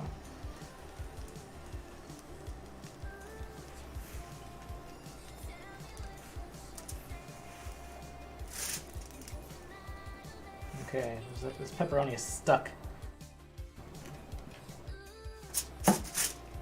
Here we go. You know, they're certainly making steam and making noises, but I don't see that they're getting like crispy. That's what I want them to be. Ooh, look at this foil.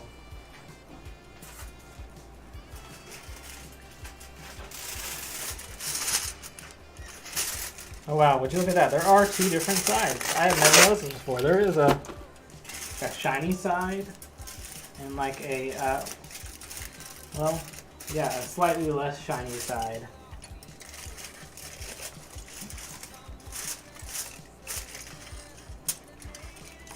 And this thing is cranked up as high as it'll go.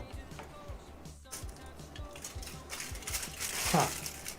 Well, I guess now you know. If you didn't know, foil has 2 different sides. They don't put that information on the box or anything here.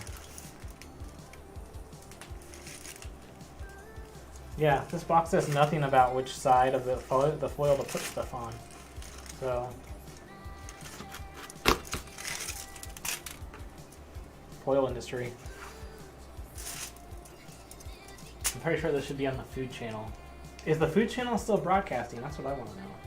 Like, I don't have access to that sort of stuff, but have they just gone off the air at this point? There's no one there to cook food. Certainly they can't be in the studio there cooking lasagnas or whatever they cook on there. Okay, we're getting closer here. It's just taking a while.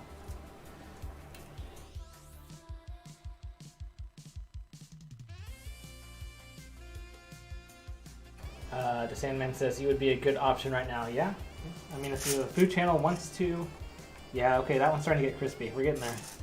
The Food Channel wants to make an offer. I would certainly allow them to restream our content. They want to make a donation to us. It doesn't have to be a monetary donation. It could be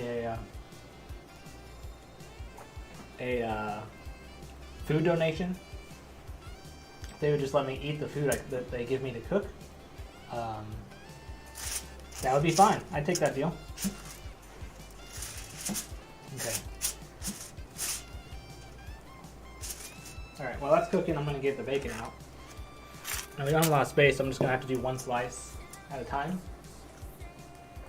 I haven't done this on here before, so again, these are prototypes, you guys. These are, we know they're not going to come out great the first time, but I just want to make sure that they can come out before I start trying to buy more of it from the gas station. Don't have any microwave here, don't have any hot plate. Hot plate is still at the apartment with Marlson.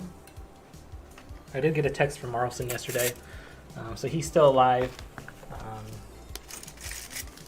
He said they were doing better, but they were still feeling ill, so he's convinced that it's just some kind of, one of the types of vapes that he brought back from CloudCon. He thinks it was just not agreeing with them well, or was it like a bad batch of vaping juice or something? So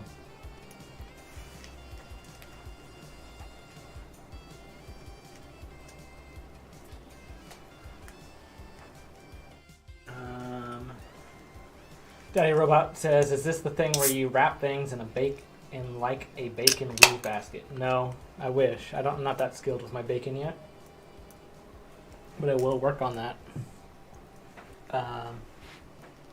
One thing I want to tease for you guys, I'm not going to do this tonight, but we do have, one thing I have acquired is this connects crane set. I'm trying to get it here in the frame, but there's not a lot of room here. So at some point we'll build this live on the stream, and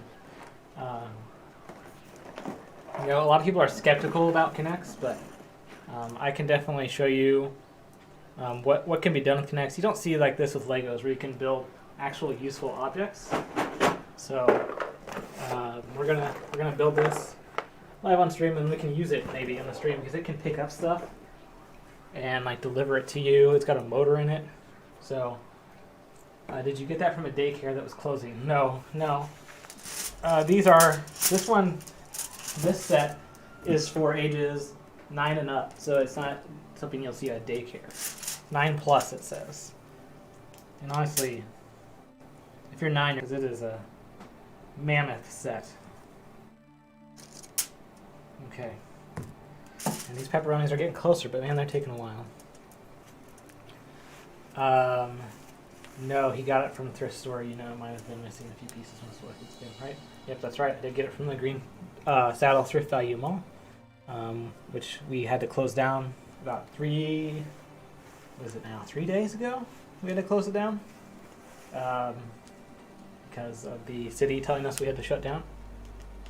So the thrift store is closed for the time being, but that did come in a couple days before closing, and I snagged it.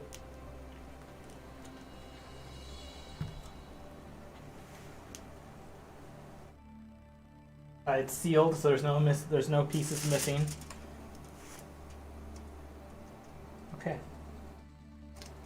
All right, I'm gonna say these pepperonis are done. Oh, and they're very hot. Very hot.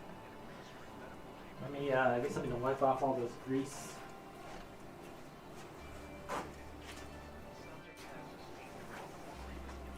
From the iron so we can get the bacon set up.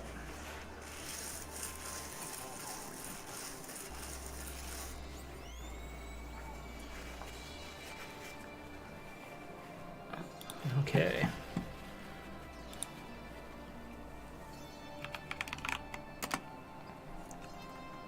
And as soon as these cool off, I'm going to try some.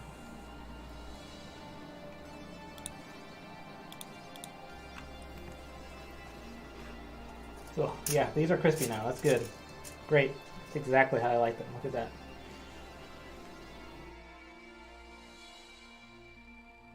Perfect. Look at these.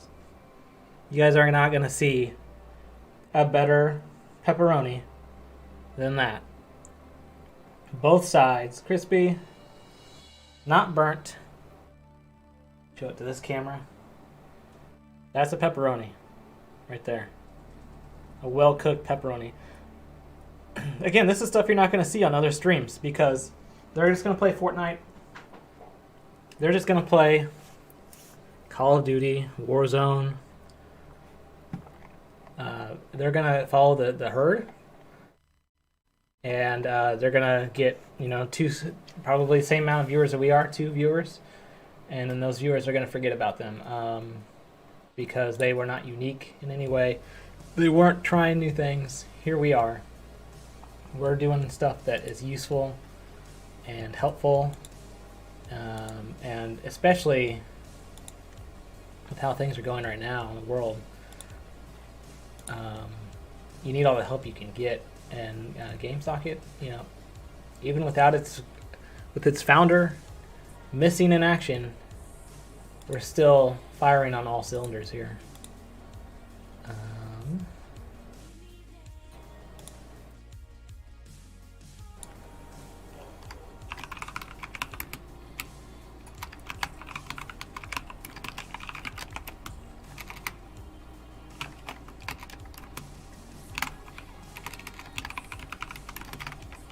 I'm just typing in, sharing this to social real quick. We should probably change, one of the moderators can change the game that we're playing to just chatting. That would be great.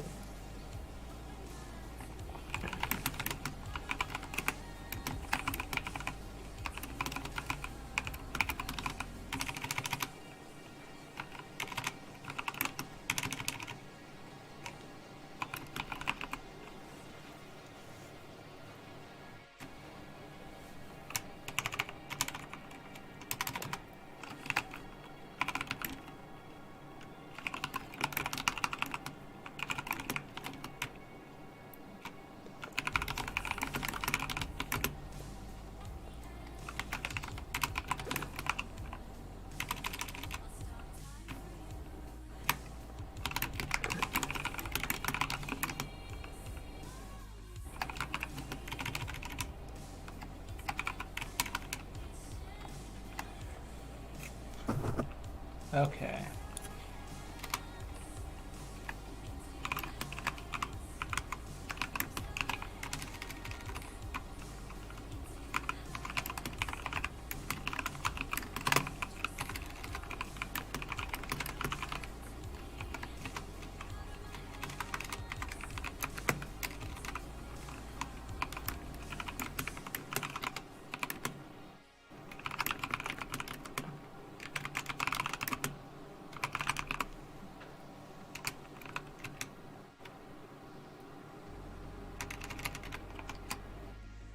Okay.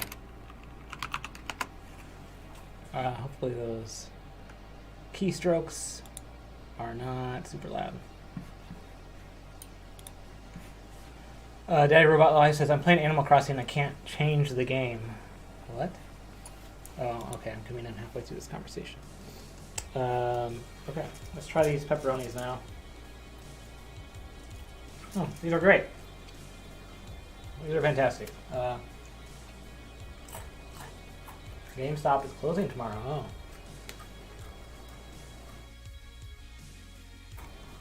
Well, maybe forever, probably. The way GameStop is heading, they don't have much time left. Alright, let's prep our meal space here. I've just taped down some aluminum foil onto a table. It wasn't my table. It's found in this house, so it's probably fine.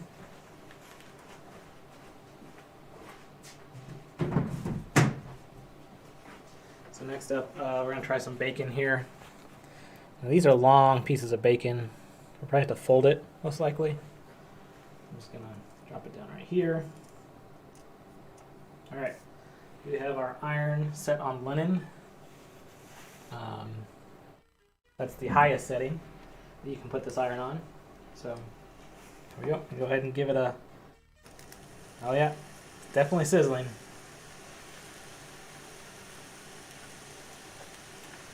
So the pepperonis took a while to cook, so this one's probably gonna also take a little bit.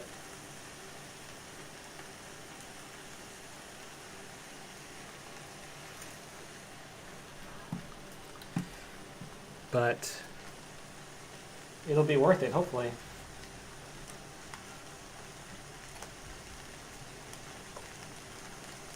If this is successful, you know, it kind of opens up a whole gateway of other things we could do. You know, someone last week said soup. Can you do soup on an iron?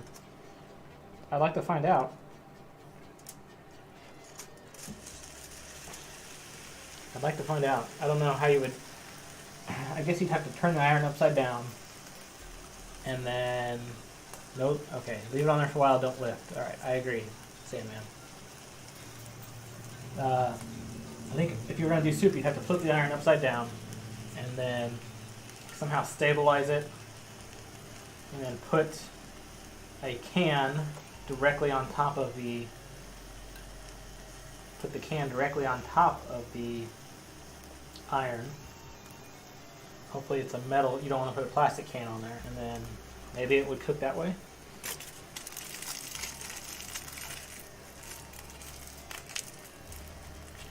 Most of what I've been eating, I said this last stream, but most of what I've been eating is cereal, a lot of Pop-Tarts, a lot of things that don't require cooking, some granola bars. I mean, most of the stuff you can find from the gas station. But things are going to get dicey soon because obviously I'm not working at the thrift store anymore, and since they shut it down. Doesn't the iron have a mist option? You could cook the soup like that. Yeah, you could do... yeah, I don't know. I feel like the mist option would make the soup more diluted, though. I don't know. Oh, you know what? Oh, okay. What if we put the soup... What if we poured the soup into the iron?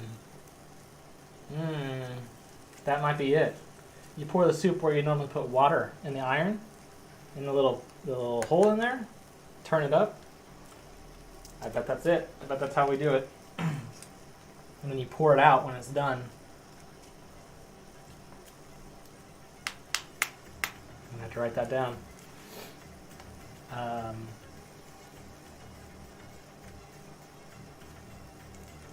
I wonder, how clean is it there? It's as clean as I can get it. It is like a basement, and it is abandoned. So, like I said, the upstairs area has open to elements, so bugs and stuff and mice and things can get in there. But there is a door between me and the top floor, so I keep that door closed. I put a towel kind of underneath it so things can't get under it. Oh, the iron. The iron is wrapped in, the outside of it anyway is wrapped in, it's wrapped in iron, or aluminum foil. The inside of the iron, I don't know. We maybe have to clean that out before we do it. But you can just pour some soap water in there, shake it up, dump it out. Do that a couple times, should be good. I can see grease popping on the sides of the iron. Yeah, is that bad or good? Okay, it's cooking. It's definitely cooking. You take a look right there. Yeah, we've got some, absolutely got some progress here. Yeah, so I'm not working at the thrift store. I've applied for a couple different places, but really no one's hiring right now because of how uncertain everything is.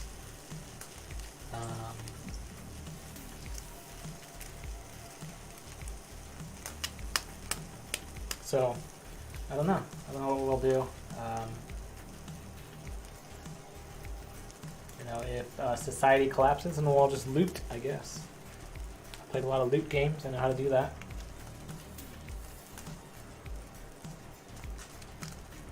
Yeah, we're definitely getting some smoke here. It smells like bacon. The aroma is very bacony. So that's good news. I like my bacon to be crispy, so we will leave it on there for a little bit.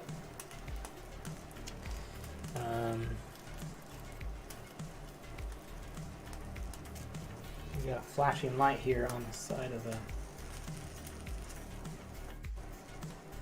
This light here is flashing and I don't know what that means.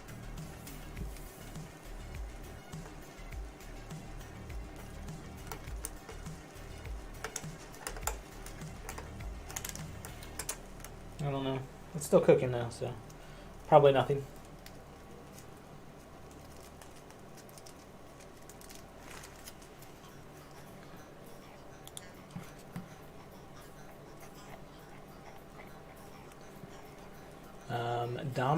Dominic, I haven't heard from lately either. I don't know. Maybe he is also with Mike wherever Mike is at.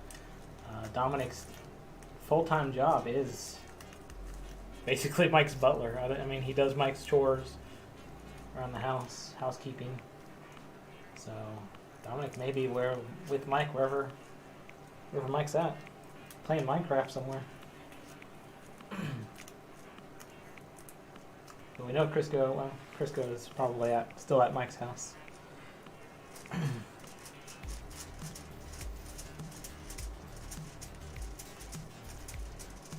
And obviously we heard of the canceled E3, so I know that Mike ranted on Facebook about how he booked non-refundable hotels. I don't know if he got flights, but non-refundable hotels and this and that about going to sue them and for canceling E3. I don't know what's going to happen there, if he's still going to go. Maybe they'll still have it somehow. I don't know. But apparently his hotels are not refundable to E3, which is, honestly, that's probably, I would have booked them the same way because it's cheaper when you do that. It's cheaper when you get non-refundable rooms, but who would have thought E3 would get canceled? Daddy Robot Live says, I bought insurance in case GameSocket closes. Yeah, so far, they said no gatherings of more than 10 people. We're a gathering of one person here. So unless they decide that a gathering of one person is too many, or that a digital gathering of I don't know how many we've got here, 6 is too many, then I think we'll be all right. The only thing I'm really worried about is if they decide they want to shut down the internet. Because maybe the virus is spreading that way, or I don't know how this stuff works, but I'm not a doctor. But there is that one movie where I forget what it's called, but there was a virus that kept evolving, and it went from a virus that was only spread from blood, and then it went to sneezing spread, and then it went to airborne. And then it went digital, and it was infecting computers and stuff too. So I don't know if that was a real thing that can actually happen or not, but it makes you think. Not hearing a lot coming out of here now. Nope, it's definitely cooking here. We're getting close. I'd say it's almost done. Look at that. That is some bacon there. Cooked using an iron. Not going to see this on other Facebook streams. Not going to see this on other YouTube streams. I think without paying for the exclusive rights to this, we have still locked down the exclusive stream for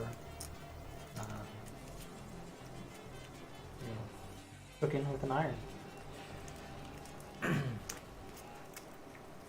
I would really like to get just a toaster though, because I've been eating those Pop-Tarts and you can't really cook those with an iron very well. They just burn. That thing's all sugar. So it would be nice to get a toaster in here. The funds are extremely limited going forward. I've been, yeah, I don't know what's gonna happen, but I think if worst comes to worst, I have a Sega CD collection. I could sell some of that Sega CD. Some of the Sega CD games I think are worth hundreds of dollars. I've got a lot of NHL. For some reason, I have a lot of NHL Sega CD games, like ESPN Hockey Night in America, I think is what that one's called. And I think those are probably worth a lot too. Hello, how are things? I found your GameSocket Twitch channel. It says Karik Mdingna68 Prez. Things are going well. We're cooking some bacon here. It's just about cooked through, I'd say. I'm about ready to eat this bacon. We'll probably play another round of You Don't Know Jack or something here in just a few minutes.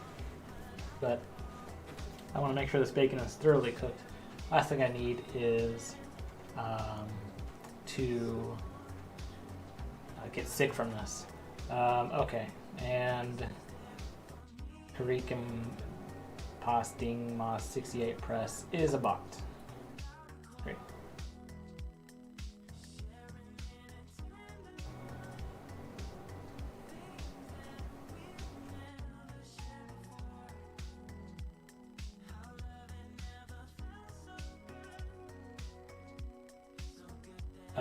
But going back, Daddy Robot, to what you were saying, no, I don't think GameStop is going to close. GameStop is really all we have now, as a nation, as a country, as a world, honestly, at this point. GameStop and channels like us. I mean, what are you going to watch on cable? Everything on cable is going to be depressing. Cops or Judge Judy reruns. No one's making content. They can't go into work. Studios can't go into work. All right, I think we're good. This bacon is crispy. It's cooked all the way through. It's very hot. I can't even hardly pick it up. But you see there, that is some bacon. That is some well-cooked bacon. And we're going to taste test it here as soon as it cools off, so where I can eat it. But I am liking this prototype so far. And this, you know what? This iron, it puts out a lot of heat.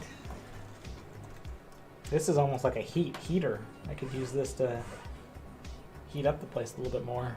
I don't know what the shelf life of a iron is though. If you run it continuously like that, if it's gonna burn out.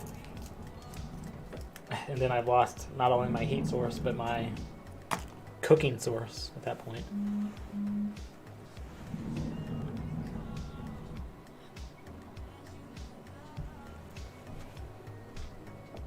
Thought I heard someone walking upstairs, but sometimes it's just like a car driving by or something.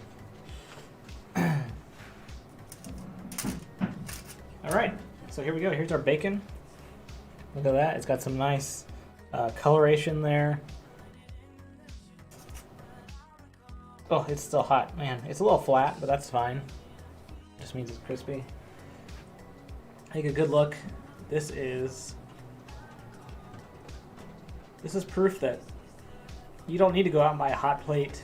You don't need to go out and buy a new gas stove. This is bacon cooked with an ordinary iron. So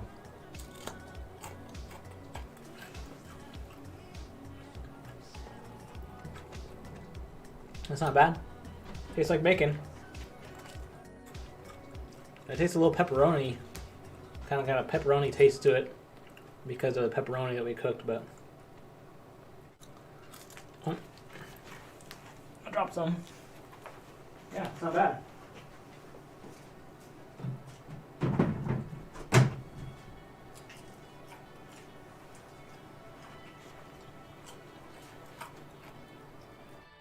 Yeah, that's some good bacon. All right, well, experiment is complete, and I think we've got another success. That's actually 3 for 3. We got the grilled cheese, that works fine. A little flat, but it worked fine. Got the bacon and the pepperoni, all three. Tasted just fine. If you were to hand me these and say, tell me how this was cooked, I would have told you that it got cooked on a normal stove. What's the box under the table there? That's the Kinects. We already showed that off. You know, that's important to make sure that you keep your attention on the stream and not get divided among other things, because we've already shown this off. We've already talked about the Kinects. You'll have to run back through the archive if you want to learn more about that. But you know, don't try to watch 2 streams at once. Don't try to watch Netflix and Twitch at the same time. You know, that's how you miss valuable information like that. All right, I'm gonna put these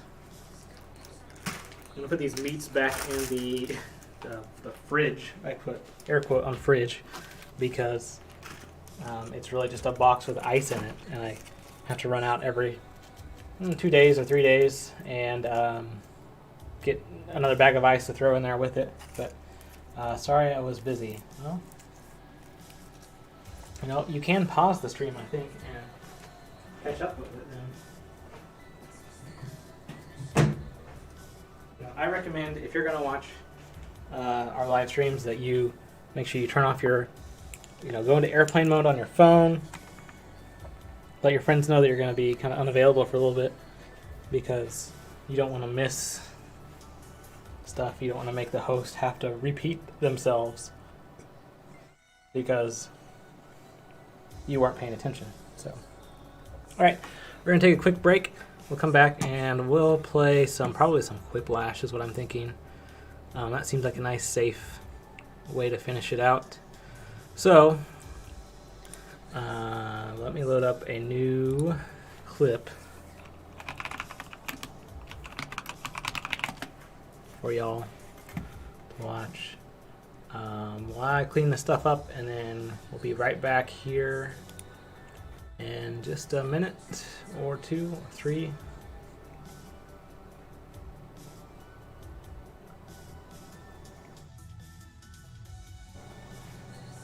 Okay, what's a good clip?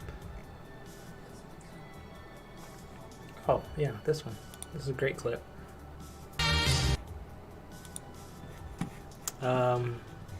I'll preface this clip I'm about to show with, we had a lot of people say that Mark Summers would never be on our show, and we proved them wrong. So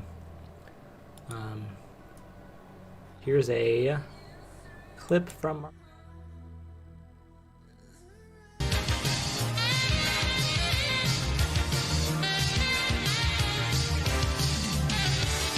I think I'm getting a call now. Frisco, do you want to plug them in? Caller, you're live on GameSocket. This is Brian. Can you state your name and where you're calling from? Brian, it's Mark Summers. How are you? Hi, Mark. This is Brian. You're on GameSocket. How can we help you today? Well, I was perusing the internet the other day, and I saw you and your partner in crime discussing the ins and outs of the new episodes of Double Dare, and I just wanted to say how interesting and creative I thought it was, and I always love it anybody cares about our program. So some of your comments were maybe not in the same line that I would think, but just wanted to say hi and thanks, and appreciate your help. I'm sorry, Mark. I don't mean to cut you off, Mark. Are you saying you're the Mark Summers from Double Dare? Yeah, Double Dare. I hosted a show called What Would You Do? Been on Food Network for many years. Yeah, same guy. Okay, so this is. I'm a little concerned this is a prank caller, but we're going to let this go through, Crisco. Mark. No, it's no joke, man. Hey, where's Mike? Mike is.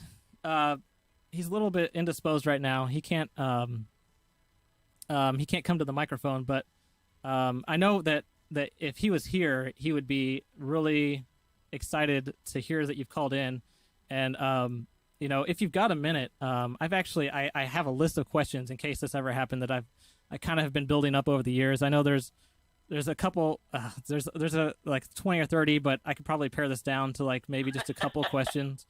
If you've got a minute, 20 or 30, but first of all, Brian, you got to calm down, okay? I mean, I'm just a guy, and you sound a little nervous, and I don't want you to be nervous, okay? I'm sorry, Mark. I'm just. We haven't actually. This is our first live caller that we've actually ever gotten, and it's Mark Summers. So it's like double. I believe that, but go ahead.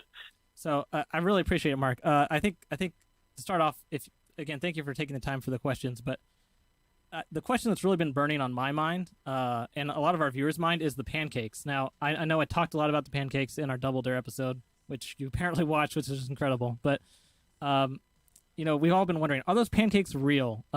Mike thinks they're not. I think they've got to be, because I know that there's a Double Dare kitchen. There's got to be. Sad to burst your bubble. They are not real. Everything's a prop.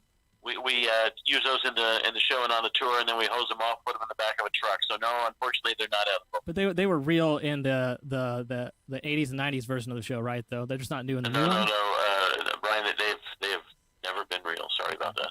Well, that's fine. I do just kind of a recommendation from a fan. It might be cool to actually use real pancakes in the future, but that would just be.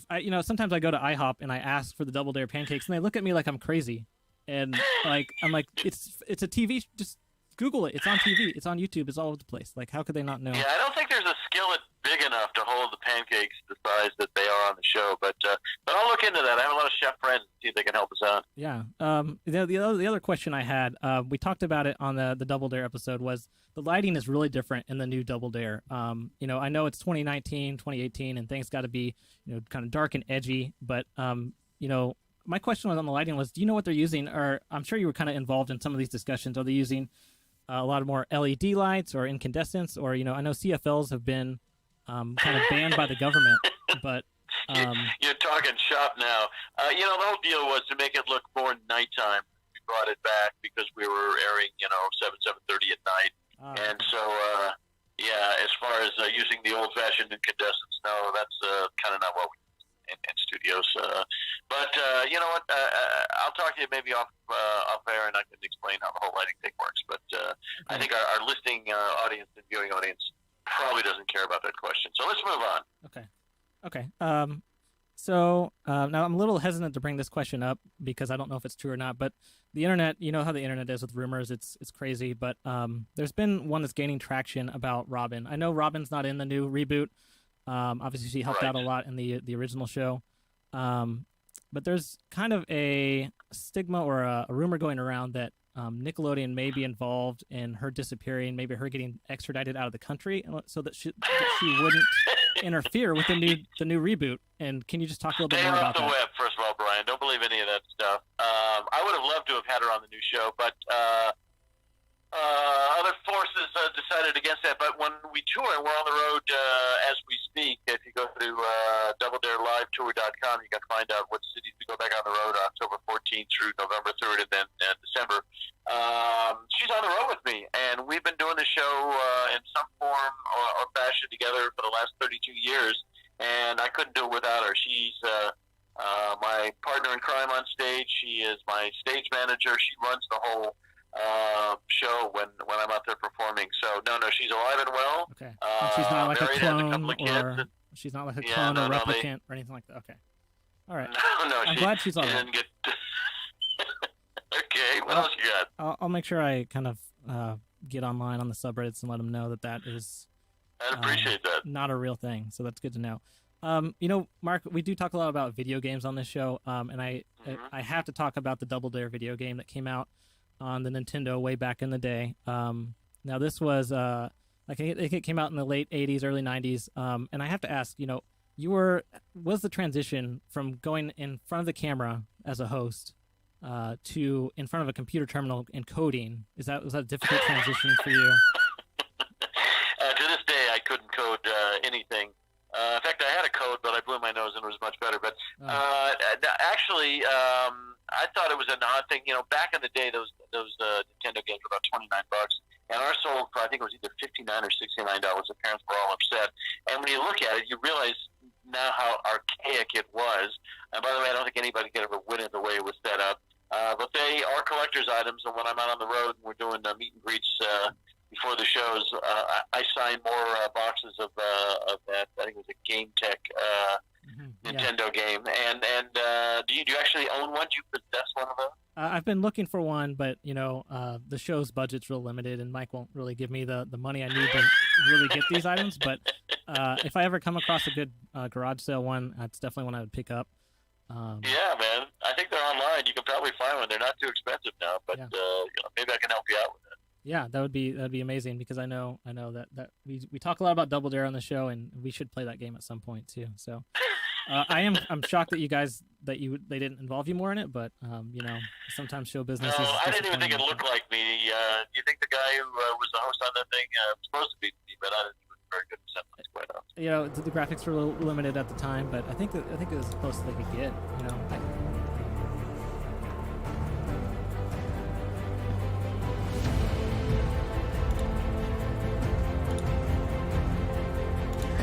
I'd love to see your plot. I didn't have the lock on. Awesome. No one's really talking.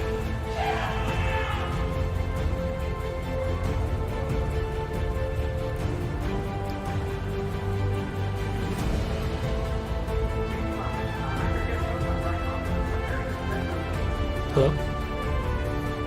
Yeah? Yeah. Okay. Wait, when? When? Okay. I got it.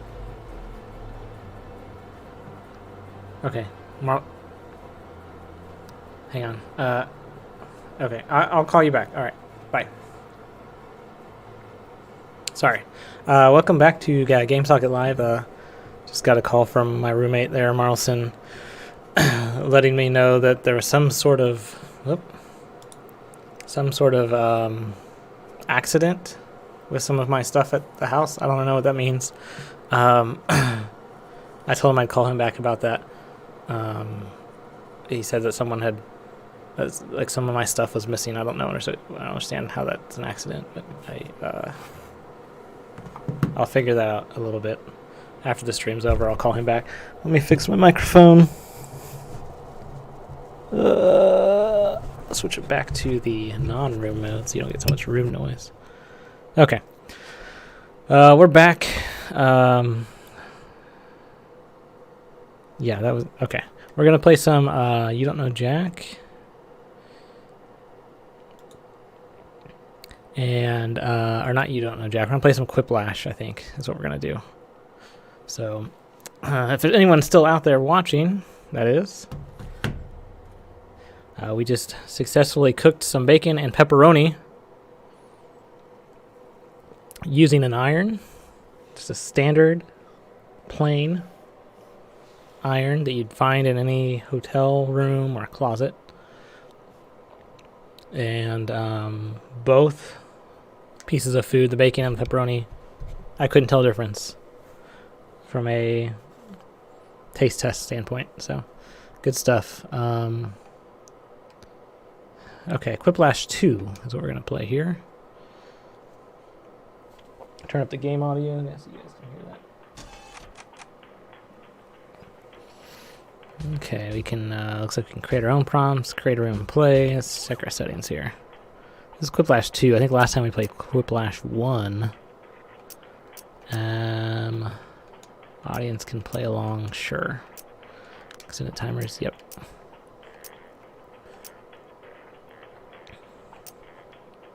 Manual censoring, no. Yeah. Okay.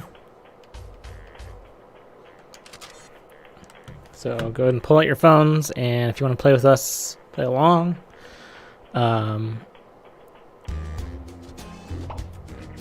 You want to go to jackbox.tv.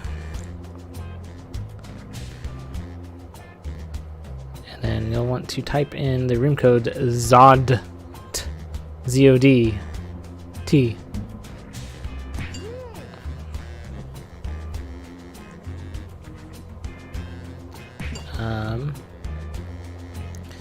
Yeah, Marlson was calling me, and he said there was an accident with some of my... he just said personal items. I don't know what that means, personal items, but he was talking very quickly, and it was just as the stream was starting, so I was not able to...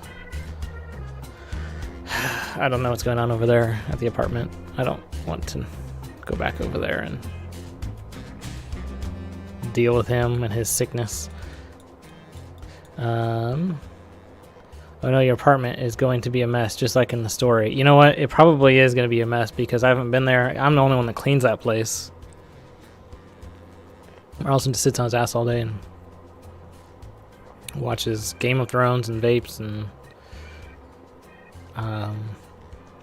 he does this. The other thing that Marlson does that's weird is he plays poker, but he plays poker like on Google Hangouts with his friends. So like his internet friends. I feel like the gain is turned up way too high here.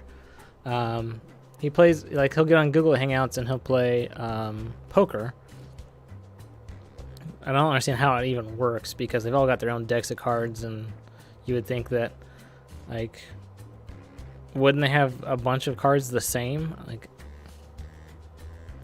but they get on there and they play, or sometimes they'll watch Game of Thrones together. Like, he'll point his webcam at the TV screen, and then he'll put them on like his speakers and loud as hell. All right, I don't know if anyone else is here. Anyone else wants to play? We only got 4. So if you want to play along, if you want to play some Quiplash, it's very easy to play. You just need a phone, or you can even do it in another tab if you're watching us on a browser on a computer. Just open the tab, go to jackbox.tv. It'll ask for your name, and then you type in the room code ZODT.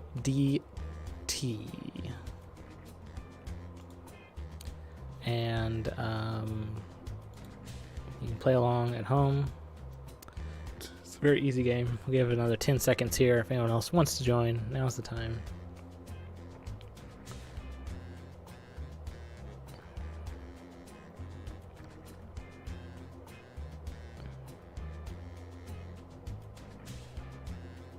Okay.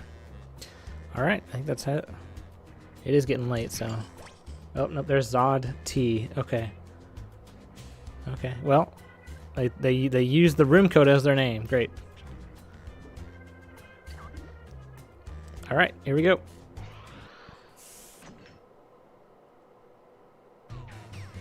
So I've never played Quiplash 2, so we'll see what's different here. Maybe they just added a 2 to the logo. Schmitty used to host You Don't Know Jack back in the day, too. Not too often I see a group like this, thankfully. There's some Jackbox trivia for you there. This is round 1. You'll see 2 prompts on your device. Let me know if the latency gets too Each answer will too go bad. against someone else's answer, and everyone will vote on which they like most. It's simple. Can't hear it. You score based on the percentage of players Very who like well, your okay. answer. Plus, there Boost are the volume. winners bonuses at stake. Go!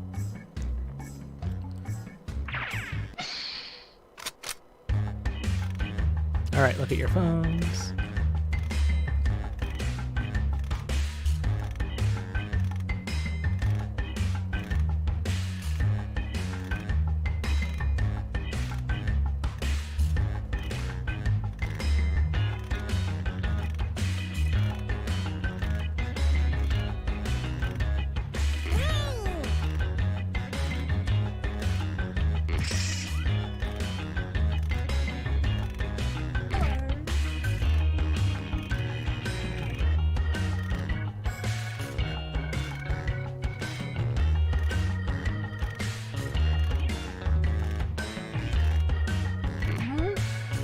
Okay.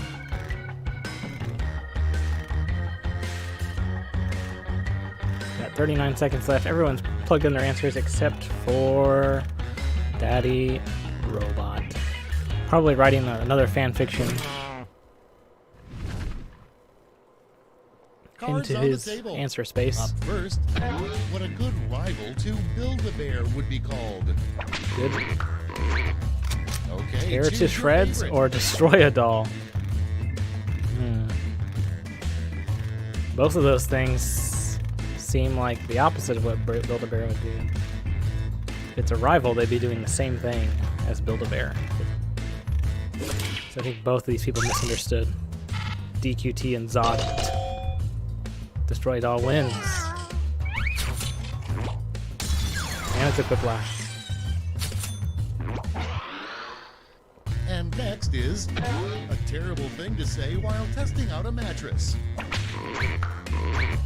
It's voting time. How much money will fit in it? Did Matt make this? Oh, because Matt and mattress. Pretty clever.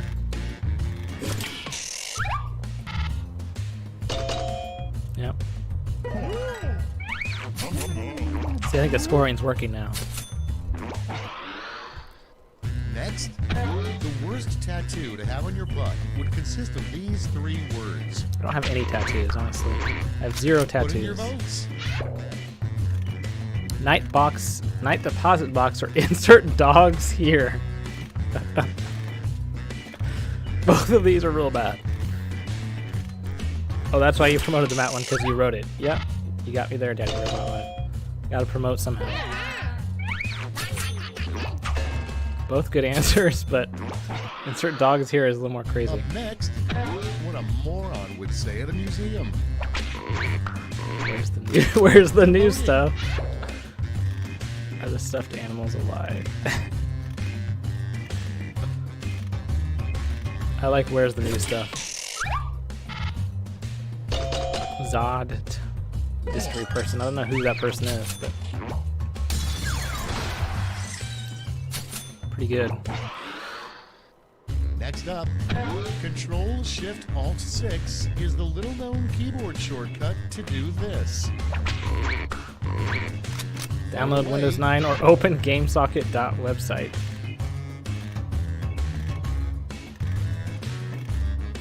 I know there's no shortcut that does that, obviously.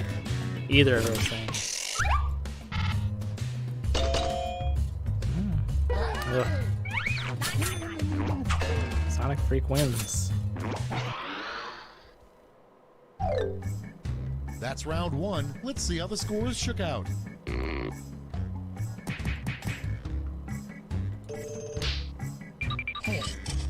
Hey, I'm in second place. This is a big win for me. I think finally this game is not working against me. To round 2. All right, round 2. Remember, all points and bonuses are doubled.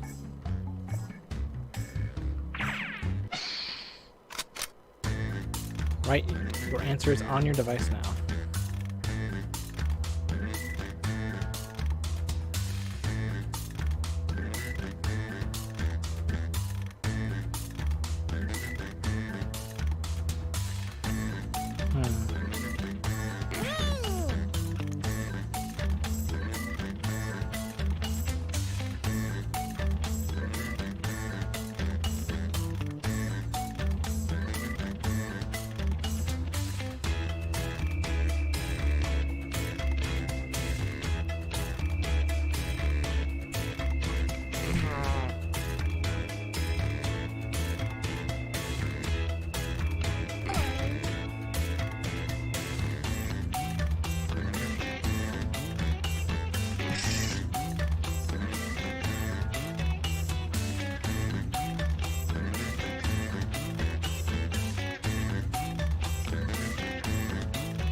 You got 18 seconds to figure this one out.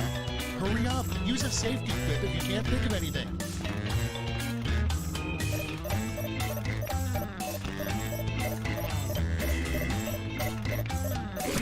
Oh, that was close. Let's Fix start your the SSL show. certificate, Brian. Starting I things don't off, have an SSL The certificate. worst office has a view of blank. Okay, use your device to pick your favorite. The worst office has a view of where Elvis died or giant array of mirrors.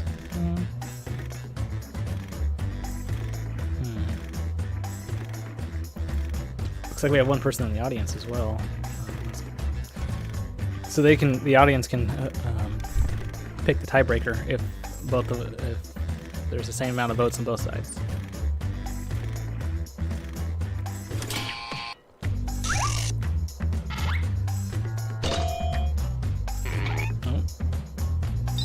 Oh, and that makes it actually counts as a whole vote. Wow.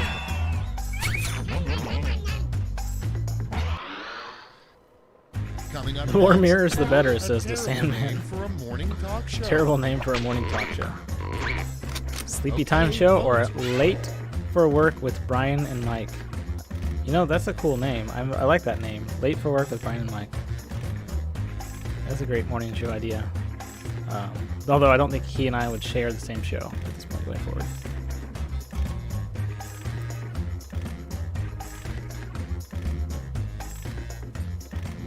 Morning stream, yeah, that would be good too.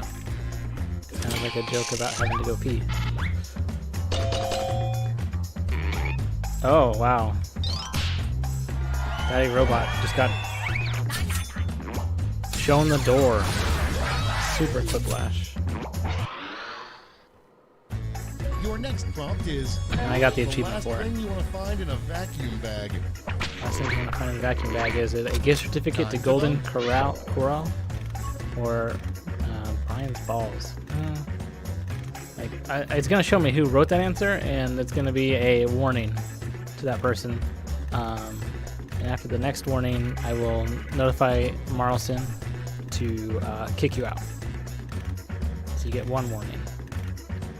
Now that we're an affiliate, I'm not going to tolerate that kind of thing. Delightful Court. So you get the first warning. I don't know how you guys voted for that either. Golden Corral. Next on the list, how the Monopoly guy really earned his wealth. By controlling all the capital or stolen from Mike. Oh, Mike has no wealth though.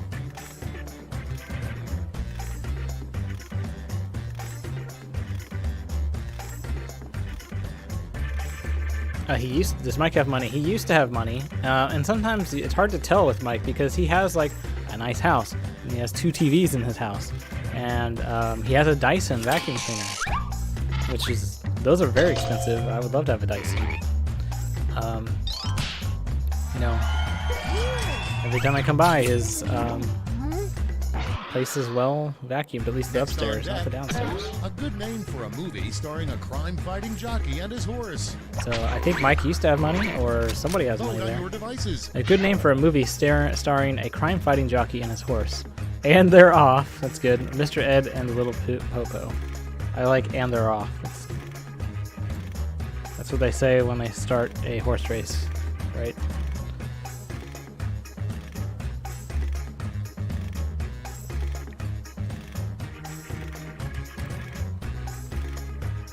Someone hasn't voted.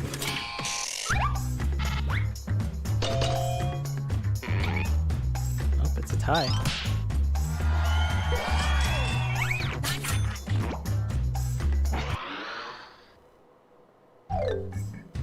Round 2 is now complete. Let's see where we landed.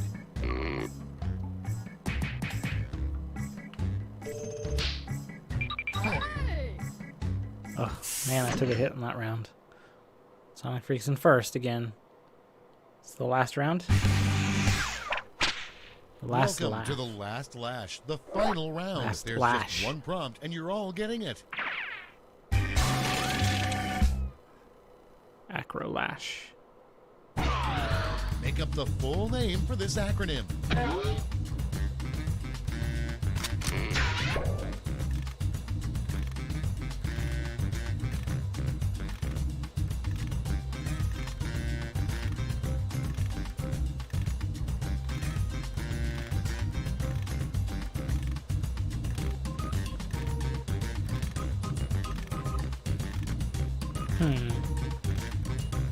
FGO.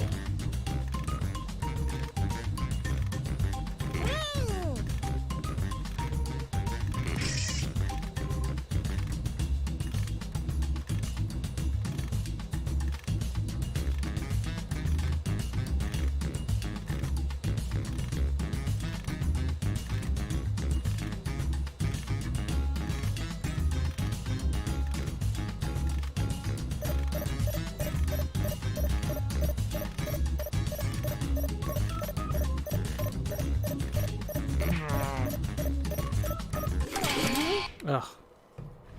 I didn't get it on. Let's see what you've wrought. They didn't give us enough time that time. You get 3 medals to award to your top 3 quips. Give out your gold, silver, and bronze medals now. Forever getting off. Full Gundam aura. Funny gorilla ovaries. Frankly, great oranges. It lets you type words that don't start with FGO.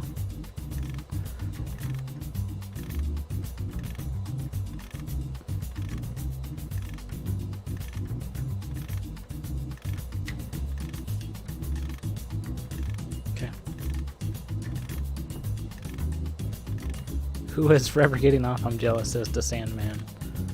I'm usually good at these, but I can't think. Yeah, the same here. This, you know, this call from Marlson's really thrown me off. I'm hoping everything's all right out there.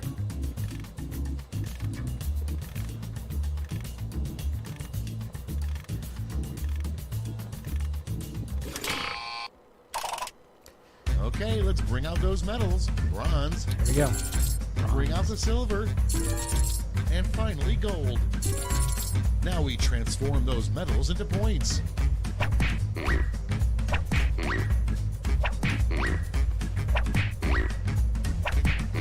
got 2,000. Even though I didn't finish typing. All right, that's it. Time for the final scores.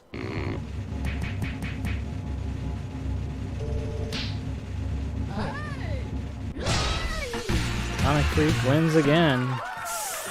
Ugh. I don't think they actually cheated this time, though. I think they might have actually done this legit this time. So, congrats to Sonic Freak, who is the first subscriber to GameSocket.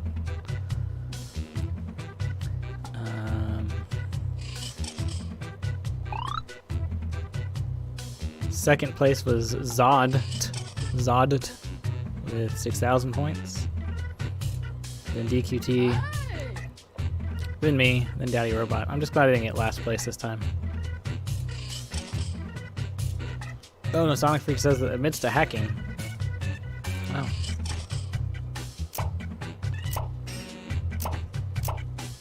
Okay. Alright.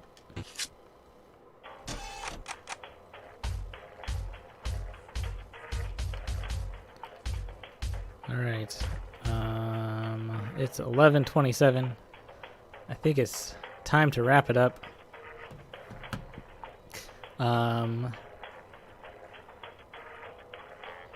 It's been, I don't know, a long stream, I guess. Let me turn on this game. So we played some Jackbox 6, which I was not impressed with so far. And we played some Jackbox 3. We also cooked some pepperonis, some bacon with an iron. Again, you're never going to see that on any other stream. And then also, you know, you can't forget the Mass Effect, the Eternal Flame. Keep the hope alive, everyone. Hashtag bring back the Mass Effect. EA can't say no forever. If we get enough tweets out there, if we get enough posts on their Instagram, then they will make a Mass Effect. So make your voices heard.